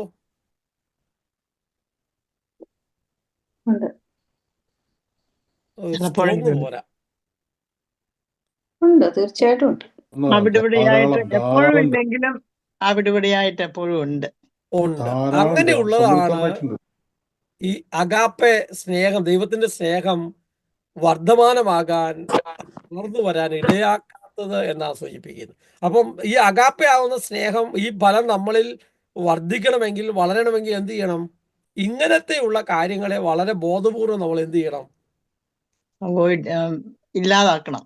ഇല്ലാതാക്കണം. അതിന് ഇങ്ങനത്തെ സാഹചര്യം വരുന്നത് എന്തിനാണ്? പരീക്ഷണങ്ങളെ ജയിക്കാനുള്ള ശക്തി കിട്ടിക്കാൻ. ജയിക്കുക. വെറുപ്പ് നമ്മുടെ ഉള്ളിൽ വരുന്ന സമയത്ത് ദൈവമേ ഇത് വെച്ചാൽ, ഇത് ഉണ്ടായാൽ എനിക്ക് സ്നേഹിക്കാൻ കഴിയില്ലെന്നുള്ള മനസ്സിലാക്കി വെറുപ്പിനെ നമ്മൾ പിന്നെ കളഞ്ഞ് ശുദ്ധിയുള്ളതാക്കി വരുമ്പോൾ പിന്നെ നമുക്ക് അങ്ങനത്തെ ഒരു വെറുപ്പ് എന്ന് പറയുന്ന കാര്യത്തിലേക്ക് വരില്ല. അത് സാവധാനം ഇല്ലായ്മ ചെയ്തു പോവും. ഇതിനോട് യുദ്ധം ചെയ്താൽ മാത്രമേ നടക്കുള്ളൂ. അപ്പൊ അങ്ങനത്തെ ഒരു നിരന്തരമായ യുദ്ധത്തിലൂടെ നമ്മളിൽ രൂപപ്പെടുത്തി എടുക്കേണ്ട അതുകൊണ്ടാണ് ഈശോ പറഞ്ഞത്, അധ്വാനിക്കുന്നവന് അല്ലെ എന്ത് ലഭിക്കും? പ്രതിഫലം ലഭിക്കും. അധ്വാനിക്കുന്നവനാണ് ഫലം ലഭിക്കുകയുള്ളൂ. അപ്പം ആ ഫലം ലഭിക്കണമെങ്കിൽ, പ്രതിഫലം ലഭിക്കണമെങ്കിൽ, ഉണ്ടാകണമെങ്കിൽ നമ്മൾ ഇതിനെ അവോയ്ഡ് ചെയ്യാനുള്ള കാര്യങ്ങൾ അധ്വാനിക്കണമെന്നാണ് സൂചിപ്പിക്കുന്നത്. അപ്പൊ ഒന്നാമത്തെ കാര്യം മനസ്സിലായ അഗാപ്പെ എന്നുള്ളത് കുറെ കൂടി ഉണ്ട്. നമ്മൾ ഇനി കുറച്ചും കൂടി ആഴത്തിൽ പിന്നെ നോക്കിയാൽ മതി. അതിന്റെ വാക്കാണ് അഗാപ്പെ എന്നുള്ള വാക്ക് നമ്മൾ പഠിച്ചത്, സ്നേഹത്തിന്റെ. രണ്ടാമത്തത് ആനന്ദം, ജോയ്. ഗ്രീക്കിൽ ഖാറ എന്ന പദമാണ് ഉപയോഗിച്ചിട്ടുള്ളത്. അപ്പൊ ആനന്ദത്തിന് ഉപയോഗിച്ചിരിക്കുന്ന യഥാർത്ഥ വാക്ക് എന്താണ്? ഖാറ എന്ന പദമാണ്. ഖാറ എന്ന പദത്തിന്റെ അർത്ഥം എന്തായിരിക്കാം? ആനന്ദം എന്ന് പറഞ്ഞാൽ നമ്മുടെ മുഖത്തുള്ള ഒരു സന്തോഷത്തെ കുറിച്ച് ആണെന്ന് വിചാരിക്കുന്നില്ല. പിന്നെ എന്തായിരിക്കും? സന്ദേശം, ദൈവവുമായിട്ടുള്ള ബന്ധത്തിൽ നിന്നുണ്ടാകുന്ന ആനന്ദമാണ്. ഞാനും ദൈവവും തമ്മിലുള്ള, പിതാവും തമ്മിലുള്ള, പുത്രനും തമ്മിലുള്ള, പരിശുദ്ധാത്മാവും തമ്മിലുള്ള ദൈവത്തോടുള്ള ബന്ധത്തിൽ നിന്ന് എനിക്കുണ്ടാകുന്ന അത് രോഗം വരുമ്പോഴും പ്രയാസം വരുമ്പോഴും, ഒരു കൊച്ച് അല്ലെ വളരെ പനിയാണെങ്കിലും അസുഖമാണെങ്കിലും അപ്പനോ അമ്മയോ കാണുമ്പോൾ, എടുക്കുമ്പോൾ ഉണ്ടാവുന്ന എന്തുണ്ട്? ഒരാനന്ദം സാധുതരുമുണ്ട്. അതുപോലെ തന്നെ നമ്മുടെ ഉള്ളിൽ ദൈവത്തോടുള്ള ബന്ധത്തിൽ നിന്നുളവാകുന്ന ഒരു സന്തോഷത്തെയാണ് നമ്മൾ പറയുന്ന ഭക്താഭ്യാസങ്ങൾ ചെയ്തതിലൂടെ ഉണ്ടാകുന്ന ഒരു സന്തോഷത്തെ കുറിച്ചല്ല. ഭക്താഭ്യാസവും ബന്ധവും രണ്ടായിട്ട് ചിലപ്പോൾ നമുക്ക് ഫീൽ ചെയ്യും. അപ്പം ഈ ദൈവത്തോടുള്ള വ്യക്തിപരമായ ബന്ധത്തിൽ ഉണ്ടാകുന്ന, വളരെ അപ്രതീക്ഷിതമായി നമ്മളോട് ഒന്നും പറയാതെ നമ്മുടെ ഏറ്റവും വേണ്ടപ്പെട്ടവർ വന്നാൽ നമുക്ക് എന്ത് തോന്നും? വലിയൊരു സന്തോഷം ഉണ്ടാകും. നമ്മൾ പരിയിലാണെങ്കിലും പ്രയാസത്തിലാണെങ്കിലും എന്തിലാണെങ്കിലും. അതിന് ലൂക്ക 1:41 നമ്മൾ കാണുന്നുണ്ട്, ഉദരത്തിൽ എലിസബത്തിന്റെ ഉദരത്തിൽ ശിശു കുതിച്ചു ചാടുന്നത്. ദൈവവുമായിട്ടുള്ള ബന്ധത്തിൽ ആ ക്രിസ്തുവിനെ കണ്ടുമുട്ടുമ്പോൾ യോഹന്നാൻ കുതിച്ചു ചാടുകയാണ്. ഫിലിപ്പിയർക്ക് ലേഖനം 4:4 നമ്മൾ വായിക്കുന്നുണ്ട്, ക്രിസ്തുവിൽ സന്തോഷിക്കുക അല്ലെ. ആ ഫിലിപ്പിയർ 4:4 ഒന്ന് വായിക്കാമോ? റോമർ 14:17 നമ്മൾ അത് കാണുന്നുണ്ട്. ഫിലിപ്പിയർ 4:4 ആരെങ്കിലും ഒന്ന് വായിച്ചോ? നിങ്ങൾ എപ്പോഴും നമ്മുടെ കർത്താവിൽ സന്തോഷിക്കുവാൻ. എപ്പോഴും സന്തോഷിക്കാൻ കഴിയുന്ന നമ്മുടെ പ്രയാസങ്ങൾ, സങ്കടങ്ങൾ, മറ്റാർക്കും മനസ്സിലാക്കാൻ കഴിയാത്ത പ്രയാസം, ആർക്കും ആശ്വസിപ്പിക്കാൻ കഴിയാത്ത പ്രതിസന്ധികൾ, അല്ലെങ്കിൽ മറ്റാർക്കും നമുക്ക് ഒന്നും ചെയ്യാൻ കഴിയാത്ത വിധത്തിൽ നമ്മുടെ വ്യക്തിപരമായ ജീവിതത്തിന്റെ ആഴത്തിലുള്ള പ്രയാസങ്ങൾ, നമ്മുടെ ബലഹീനതകൾ, വീഴ്ചകൾ, തഴക്കദോഷങ്ങൾ, അല്ലെങ്കിൽ നമ്മുടെ സന്തോഷങ്ങൾ, നമ്മുടെ സമ്പത്ത്, നമുക്കുള്ള ആരോഗ്യം, ഇങ്ങനെയുള്ള എല്ലാറ്റിലും സന്തോഷിക്കാൻ കഴിയുന്ന ഒരു ജീവിതത്തിലേക്കുള്ള യാത്രയാണ്. അതാണ് പരിശുദ്ധാത്മാവിന്റെ ഫലമായ ആനന്ദം, ധാര എന്ന വാക്ക് ഉപയോഗിച്ചിരിക്കുന്നത്. ഈ സന്തോഷം എപ്പോഴും നമ്മളെ ഉള്ളിൽ എപ്പോഴും സന്തോഷിക്കും എന്ന് പറയുന്ന ഈശോ കുരിശിൽ കിടക്കുമ്പോഴും, പരിശുദ്ധ അമ്മ ബെത്ലഹേമിലേക്ക് നിറവയറുമായി പ്രസവിക്കാൻ പോകുമ്പോഴും, അവിടുന്ന് ഈജിപ്തിലേക്ക് പലായനം ചെയ്യുമ്പോഴും അമ്മയും യൗസപിതാവും ഒക്കെ ഒരു ആനന്ദത്തിൽ ജീവിച്ചു എന്ന് പറയുക. അല്ലെങ്കിൽ 160 കിലോമീറ്റർ ദൂരെയുള്ള എലീശാപ്പുഴയുടെ അടുത്തേക്ക് ഗർഭിണിയായ മറിയം ഓടുമ്പോൾ എത്ര തിടുക്കത്തോടെയാണ് ഓടുന്നത്, എത്തുന്നത് എന്നൊക്കെ സൂചിപ്പിക്കുമ്പോൾ ഈ യഥാർത്ഥ ആനന്ദത്തെ കുറിച്ച് സൂചിപ്പിക്കുക. അതുണ്ടാകുന്ന തടസ്സം എന്താണ്? സങ്കടം. എല്ലാ കാര്യത്തിലും സങ്കടമുള്ള മനുഷ്യർക്ക് ഈ ആനന്ദം അനുഭവിക്കാൻ കഴിയില്ല. ഒരാളൊന്ന് മുഖത്ത് നോക്കി ചിരിച്ചില്ലെങ്കിൽ, 2 വാക്ക് കനത്തി പറഞ്ഞാൽ, ശബ്ദം ഉയർത്തിയാൽ, ശബ്ദം താന്നാൽ, നോട്ടം മാറിയാൽ, വന്നാൽ ഒക്കെ എല്ലാറ്റിലും സങ്കടം അനുഭവിക്കുന്ന മനുഷ്യരുണ്ട്. ഒരുപക്ഷെ നമ്മളും ചിലപ്പോൾ അങ്ങനെയാണോ എന്നറിയില്ല. അങ്ങനെ എല്ലാറ്റിലും സങ്കടം അനുഭവിക്കുന്ന മനുഷ്യന് യഥാർത്ഥത്തിൽ ദൈവത്തിന്റെ ബന്ധത്തിലുള്ള ഈ ആനന്ദം അനുഭവിക്കാനായിട്ട് കഴിയില്ല. അനുകമ്പ, എന്നോട് തന്നെ ഒരു അനുകമ്പയും ഇല്ലാത്ത, മറ്റുള്ളവരുടെ അനുകമ്പയില്ലാത്ത മനുഷ്യർക്ക് ഈ ആനന്ദം അനുഭവിക്കാനായിട്ട് കഴിയില്ല. പിന്നെ മനക്ലേശം, ഭയങ്കരമായ മാനസികമായ ക്ലേശം അനുഭവിക്കുന്ന, എല്ലാം ചുമന്നുകൊണ്ട് നടക്കും. നമ്മൾ പറയാറുള്ളത് പോലെ തന്നെ ബസ്സിൽ കയറുന്ന വല്യമ്മ അല്ലെങ്കിൽ വല്യപ്പൻ അല്ലെങ്കിൽ ഒരു ചേട്ടൻ ചേച്ചി ആ വലിയ കൊട്ടയുടെ അകത്ത് ഉള്ള ആ 20 കിലോ സാധനവും തലയിൽ വെച്ചുകൊണ്ട് നിന്നാൽ എങ്ങനെ ഉണ്ടാവും? പറയാവോ എങ്ങനെ ഉണ്ടാവും? നല്ല രസമായിരിക്കും. ആ യാത്ര ആസ്വദിക്കാൻ കഴിയില്ല. ആ ബസ്സിന്റെ താഴേക്ക് ഇറക്കി വെച്ചാൽ ഭാരം ചുമക്കേണ്ട കാര്യമില്ല. നമ്മളും ദൈവത്തിന്റെ ത്തിലാണ് നിൽക്കുന്നത്. പക്ഷെ ഈ ചുമടൊക്കെ നമ്മളെ ഭാരപ്പെട്ട് എടുത്ത് വെച്ച് ആ യാത്ര ആസ്വദിക്കുവാനോ അനുഭവിക്കാനോ വളരെ ഫ്രീ ആയിട്ട് നിൽക്കാനോ ഒന്നും കഴിയാത്ത മനക്ലേശം, ഉത്കണ്ഠ, ഇങ്ങനെയുള്ള കാര്യങ്ങൾ നമ്മുടെ ജീവിതത്തിൽ വർദ്ധിക്കുമ്പോൾ, അല്ലെങ്കിൽ അതിനെ നമ്മൾ ബോധപൂർവം തള്ളിക്കളയാൻ ശ്രമിക്കുന്നില്ലെങ്കിൽ, ഈ ഈ യഥാർത്ഥമായ ദൈവത്തിന്റെ ആനന്ദം എന്ന് പറയുന്ന പരിശുദ്ധാത്മാവിന്റെ ഫലം നമ്മളിൽ ഉണ്ടാകാനായിട്ട് കഴിയില്ല. 1 തെസ്സലോനിക്ക 5:16-18 ഒന്ന് വായിക്കാവോ?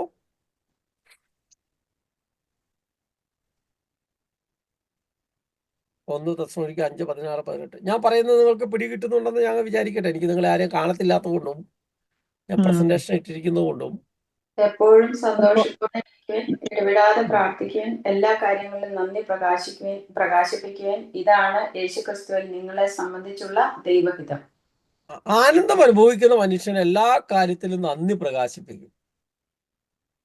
എൻ്റെ രോഗങ്ങളെ ഓർത്ത്, എൻ്റെ പ്രയാസങ്ങളെ ഓർത്ത്, സങ്കടങ്ങളെ ഓർത്ത്, ഇപ്പോൾ നമ്മൾ കടന്നു പോകുന്ന കാര്യങ്ങളെ ഓർത്ത്, ഇപ്പോൾ നമ്മൾ അഭിമുഖീകരിക്കുന്ന എല്ലാത്തിനെയും ഓർത്തുകൊണ്ട് ദൈവമേ നന്ദി എന്ന് പറയാൻ കഴിയുന്ന, അതിലൂടെ ദൈവമേ അവിടെ തന്നെ രൂപപ്പെടുത്തുന്നതിനകത്ത് സ്വസ്ത്രം എന്ന് പറയാൻ കഴിയുന്ന, ഹല്ലേലൂയ എന്ന് പറയാൻ കഴിയുന്ന, അപ്പൊ ആ ഇതിലേക്ക്, വ്യക്തിത്വത്തിലേക്ക്, യേശുവിന്റെ ആ ഒരു സ്വഭാവ സവിശേഷതയിലേക്ക് ആര് വളരണം എന്നാണ്? ഞാനും നിങ്ങളുമൊക്കെ വളരണമെന്ന് സൂചിപ്പിക്കുകയാണ്. അപ്പോൾ നമ്മൾ എന്തേലും ദൂരെ യാത്ര ചെയ്യാനുണ്ടാവും എന്ന് ഓരോരുത്തരും ഒന്ന് നോക്കിയാൽ മതി. ഈ ഭാര്യഭർത്തൃ ബന്ധത്തിൽ, പരിശുദ്ധന്മാരുള്ള ബന്ധത്തിൽ നമ്മൾ എന്തേലും ഇനിയും യാത്ര ചെയ്യാനുണ്ട്, എവിടെ തുടങ്ങി എന്നൊക്കെ ഉള്ളതൊന്ന് നോക്കിയാൽ മതി. അടുത്തത് മൂന്നാമത്തത് സമാധാനത്തെക്കുറിച്ചാണ്. ഷാലോം എന്ന ഹീബ്രു വാക്ക് ഗ്രീക്കിലേക്ക് പ്രവർത്തനം ചെയ്തിരിക്കുന്ന ഐറീൻ എന്ന ഗ്രീക്ക് വാക്കാണ് ഷാലോം, സമാധാനം എന്ന് സൂചിപ്പിക്കുന്നത്. എന്ത് സമാധാനത്തെ കുറിച്ചായിരിക്കും ഇവിടെ ഉദ്ദേശിക്കുന്നത്? സമാധാനം. ഏതാണ്? മനുഷ്യനും ദൈവവുമായിട്ട് സമാധാനത്തിൽ സമാധാനം എന്ന് ഇവിടെ സൂചിപ്പിക്കുക, എന്ത് പ്രശ്നമുണ്ടെങ്കിലും ശാന്തതയോടെ ഇരിക്കാൻ കഴിയുന്ന മനസ്സിന്റെ ഒരു പ്രശാന്തതയെ കുറിച്ചാണ്. എത്ര വലിയ പ്രശ്നം ഉണ്ടാകുമ്പോഴും, പ്രയാസം ഉണ്ടാകുമ്പോഴും, സങ്കടം ഉണ്ടാകുമ്പോഴും വളരെ കൂളായിട്ട് ഇരിക്കാൻ കഴിയുമോ? ഒരു ചോദ്യമാണ്. ഒരസ്വസ്ഥതയില്ലാതെ, ഒരു പ്രയാസവും ഇല്ലാതെ, ടെൻഷനും ഇല്ലാതെ ഇരിക്കാൻ കഴിയുമോ? കഴിയണം. അങ്ങനെയുള്ള ഒരു വ്യക്തിത്വത്തിന്റെ ഭാവത്തെ കുറിച്ചാണ് പറയുക ഈ ഒരു സമാധാനം എന്നുള്ളത്. നമ്മുടെ ഉള്ളിൽ ധാരാളം പ്രയാസങ്ങളിലൂടെ കടന്നു പോകും, പ്രശ്നങ്ങളിലൂടെ കടന്നു പോകും. ഞാൻ വിചാരിക്കുന്നു പരിശുദ്ധ അമ്മയെക്കുറിച്ച് ഇന്ന് ചിന്തിക്കുമ്പോൾ തന്നെ ആ ഒരു ചിന്ത നല്ലതാണ്. പരിശുദ്ധ അമ്മ ഏറ്റവും അസമാധാനത്തിന്റെ വാക്കുകളാണ് മാലാഖ പറഞ്ഞത്. അല്ലെ, നമ്മളോടിപ്പോൾ അങ്ങനെ ദൈവദൂതം വന്ന് പറയുകയാണെങ്കിൽ നമുക്ക് സമാധാനം ഉണ്ടാക്കുന്നതാവുമോ? അസമാധാനത്തിന് വലിയ വാർത്തയായിട്ട് വലിയ സമാധാനത്തോടെ അമ്മ അതിനെ സ്വീകരിച്ചെങ്കിൽ, ഇരുന്നെങ്കിൽ, 9 മാസക്കാലഘട്ടം ആ ഒരു വാർത്തയെ ചുമന്നുകൊണ്ട് നടന്നെങ്കിൽ, അവിടുന്ന് ബത്ലഹേമിലേക്ക് പോയെങ്കിൽ, ആ സാഹചര്യത്തിലൊക്കെ വളരെ സമാധാനത്തോടെ ഔസേപ്പിതാവും മാതാവും ഒക്കെ ജീവിച്ച ആ ഒരു സമാധാനത്തിന്റെ പരിശുദ്ധാത്മാവിന്റെ ഫലം, ആത്മാവിൽ നിറഞ്ഞ, ആത്മാവിനാൽ നയിക്കപ്പെട്ട പരിശുദ്ധ അമ്മയുടെ, ഔസേപ്പിതാവിന്റെ, ഈശോയുടെ, അപ്പസ്തോലന്മാരുടെ, വിശുദ്ധരുടെ ഒക്കെ ജീവിതം എടുത്തു വെച്ച് നമ്മൾ നോക്കുമ്പോൾ, അല്ലെ, ഈ കഴിഞ്ഞ ദിവസം ഫ്രാൻസിസ് മാർപ്പാപ്പ 36, 37, 38 ദിവസം ആശുപത്രി കഴിഞ്ഞ് തിരിച്ചിറങ്ങുമ്പോൾ ആ മുഖത്ത് എന്തൊരു പ്രസന്നതയാണ്. ശരിയല്ലേ? നിങ്ങൾ ശ്രദ്ധിച്ചിട്ടുണ്ടാവുമെന്ന് ഞാൻ കരുതുന്നു. ആ മുഴുവൻ പ്രയാസങ്ങളുടെയും രോഗം മാറണമെന്നുള്ളതല്ല, പ്രയാസം മാറണമെന്നുള്ള, പ്രതിസന്ധി മാറണമെന്നുള്ളതല്ല, മറിച്ച് അതിൻ്റെ ഇടയിൽ സമാധാനത്തോടെ നിൽക്കാൻ കഴിയുക. ചിലപ്പോഴൊക്കെ ഞാൻ വിചാരിക്കും, ദൈവം അങ്ങനെ നിൽക്കാൻ പറ്റുമോ? നമുക്ക് ചെറിയൊരു പ്രയാസം വരുമ്പോൾ, ചെറിയൊരു പ്രശ്നം വരുമ്പോൾ, ചെറിയൊരു അസ്വസ്ഥത വരുമ്പോൾ എത്രമാത്രം അസ്വസ്ഥതയാണ്. നമ്മൾ മാത്രമല്ല, മറിച്ച് ആ അസ്വസ്ഥത എനിക്ക് വീട്ടിലെ ചെറിയ കാര്യത്തെ ഓർത്തോ, പിള്ളേരുടെ കാര്യത്തെക്കുറിച്ചോ, അല്ലെങ്കിൽ മറ്റു കാര്യത്തെക്കുറിച്ചോ, സാമ്പത്തികമായ പ്രയാസമോ, രോഗമോ, ബുദ്ധിമുട്ടോ എന്തോ ആവട്ടെ, അങ്ങനെ വരുമ്പോൾ ആ ഒരു അസമാധാനം എനിക്ക് മാത്രമല്ല, അത് എൻ്റെ ജീവിത പങ്കാളിയും പിള്ളേരും ബാക്കിയുള്ളിടത്തേക്കൊക്കെ സാവധാനം പടരുകയാണ്, സാവധാനം പോവുകയാണ്. ഈ ഈശോ പറഞ്ഞ നിങ്ങളിൽ സമാധാനമുണ്ടെങ്കിൽ ആ സമാധാനം നിലനിൽക്കും, അത് നിങ്ങൾ ചെല്ലുന്ന ഇടത്തും ഉണ്ടാകും. അപ്പം നമ്മുടെ ഉള്ളിൽ വളരെ ഒരു നദി ഒഴുകുന്നത് പോലെ എന്തൊക്കെ മാലിന്യം വന്നുമ്പോഴും വളരെ ശാന്തതയോടെ പോകുന്നത് പോലെ വളരെ പ്രശാന്തതയോടെ പോകുന്ന ആത്മീയമായൊരു സ്വാതന്ത്ര്യത്തിലും സ്വസ്ഥതയും അനുഭവിക്കുക.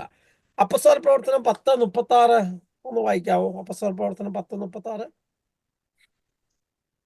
സമാധാനത്തിന്റെ സദ്വാർത്ത സകലത്തിന്റെയും കർത്താവായ യേശുക്രിസ്തുവിലൂടെ വിളംബരം ചെയ്തുകൊണ്ട് തന്റെ വചനം അവിടുന്ന് ഇസ്രായേൽ മക്കൾക്ക് നൽകി. അപ്പസ്തോലന്മാരുടെ പ്രസംഗത്തിൽ വളരെ പ്രയാസവും പീഡനവും പ്രതിസന്ധിയൊക്കെ ഉണ്ടായപ്പോൾ ഈ സമാധാനത്തെ അവരനുഭവിച്ച സമാധാനം ദൈവവുമായിട്ടുള്ള ബന്ധത്തിൽ, ആ ബന്ധത്തിൽ എല്ലാ പ്രശ്നങ്ങളുടെയും മുമ്പിൽ ശാന്തതയോടെ നിൽക്കാൻ കഴിയുന്ന ഒരു സ്വഭാവ സവിശേഷത, അതായിരിക്കും നല്ല വാക്കെന്ന് ഞാൻ വിചാരിക്കും. അതാണ് ഐറീൻ. ഏത് വലിയ പ്രശ്നവും പ്രതിസന്ധിയും വരുമ്പോഴും വളരെ കൂളായി, ചിലരെ കുറിച്ച് നമ്മൾ അങ്ങനെ പറയല്ലേ, എന്ത് പ്രശ്നം വന്നാലും ഒരു പ്രശ്നവും ഇല്ലാതെ വളരെ കൂളായി പോകുന്ന കണ്ടില്ലേ? അത് ആത്മാവിൻ്റെ ഒരു ഫലമാണ്. ആ ഫലം നമ്മളിൽ, ആ സ്വഭാവത്തിലേക്ക് നമ്മളും വളരണം എന്നുള്ളതാണ്. ഈ ഒരു സമാധാനം നമ്മൾ രൂപപ്പെടാൻ തടസ്സമായി നിൽക്കുന്ന കാര്യം എന്താണ്? ആകാംക്ഷ. അടുത്തത് എന്തായിരിക്കും? അല്പം കഴിഞ്ഞ് എന്ത് സംഭവിക്കും? ആ വ്യക്തി എന്തായിരിക്കും ഉദ്ദേശിക്കുന്നത്? എല്ലാ വിധത്തിലുള്ള ആകാംക്ഷ നിറഞ്ഞ ഒരു വ്യക്തിക്ക്, ഒരു വ്യക്തിത്വത്തിന് സമാധാനം ഉണ്ടാക്കാൻ കഴിയില്ല. എല്ലാത്തിലും ആകാംക്ഷയാണ്. ഒരു പൊതി അവിടെ ഇരിക്കുന്നതുകൊണ്ട് എന്തായിരിക്കും? ഒരാൾ വീട്ടിലേക്ക് വരുന്ന കണ്ടാൽ എന്തിനായിരിക്കും വന്നതാവും? ഒരാൾ ഫോൺ വിളിച്ച് എന്തിനായിരിക്കും ഇപ്പം വിളിച്ചതാവും? അല്ലെ? ഇങ്ങനെ എല്ലാ കാര്യത്തിലും ആകാംക്ഷയുള്ള മനുഷ്യർക്ക്, വ്യക്തിക്ക് ഈ സമാധാനം വളർത്തിക്കൊണ്ട് വരാൻ കഴിയില്ല എന്നുള്ളതാണ്. അടുത്തത് പ്രക്ഷുബ്ധത.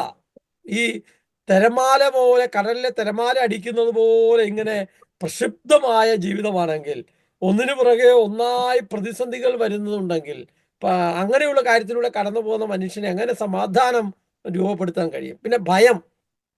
എല്ലാറ്റിനെയും ഭയമാണെങ്കിൽ സ്വാഭാവികമായി മനുഷ്യ നിലയിൽ ഭയമുണ്ടാവും. പക്ഷെ എല്ലാറ്റിനെയും, ഒരാൾ നോക്കിയാൽ ഭയം, നോക്കറിയില്ല, ഒരാൾ ചിരിച്ചാൽ ഭയം, പരിചയമില്ലാത്ത ഒരാൾ വന്ന് പേര് ചോദിച്ചാൽ ഭയം, അല്ലെങ്കിൽ ഒരു പാറ്റേനെ കണ്ട ഭയം, ഒരു പല്ലിയെ കണ്ട ഭയം, ഒരു പട്ടിയെ കണ്ട ഭയം, ഇരുട്ടായ ഭയം, വെട്ടം വീണ ഭയം, അങ്ങനെ പരിചയമില്ലാത്ത ഒരു വഴിയിലൂടെ പോകേണ്ടി വന്ന ഭയം, എല്ലാ കാര്യത്തിലും ഭയമുള്ള മനുഷ്യന് എങ്ങനെയാണ് സമാധാനം വളരാനായിട്ട് പറ്റുക? കലഹം. എപ്പോഴും കലഹത്തിലായിരിക്കുന്ന, എന്നോട് തന്നെ ആവാം, മറ്റുള്ളവരോടാവാം, എല്ലാ കാര്യത്തിലും കലഹിക്കുന്ന മനുഷ്യന് സമാധാനം ഉണ്ടാവില്ല. മാനസികമായ തളർച്ചയുള്ള, മാനസികമായ വികാസം ഭാവിക്കാത്ത ഒരു വ്യക്തിക്ക് സമാധാനം ഉണ്ടാകാൻ കഴിയും. ഈ പറയുന്ന കാര്യങ്ങളൊക്കെ നമ്മളിൽ ഉണ്ടാവാം. അപ്പൊ അങ്ങനെയുള്ള കാര്യങ്ങളെ ബോധപൂർവം അവോയ്ഡ് ചെയ്യാൻ ശ്രമിച്ചുകൊണ്ട് സമാധാനത്തിന്റെ ഒരു സ്വഭാവ സവിശേഷതയിലേക്ക് നമ്മൾ വരണമെന്ന്. ആദ്യത്തെ 3 കാര്യമാണ് നമ്മൾ പറഞ്ഞത്. ഏതൊക്കെയാണ്? അഗാപ്പെ, സ്നേഹം, ആനന്ദം, സമാധാനം. ആനന്ദത്തിന്റെ പേരെന്തായിരുന്നു? ഹാറ. ഹാര. അടുത്തത് സമാധാനത്തിന്റെ ഷാലോ. ഹീബ്രു ആണ്, ഗ്രീക്ക് ഐറീൻ. ഐറീൻ. ഈ 3 കാര്യം നമ്മുടെ ഉള്ളിൽ ഉണ്ടാവുന്നു. എനിക്ക് തോന്നുന്നു സമയമാകാറായിരുന്നു. നമുക്ക് നിർത്താം, കൺക്ലൂഡ് ചെയ്യാം. ഓക്കെ.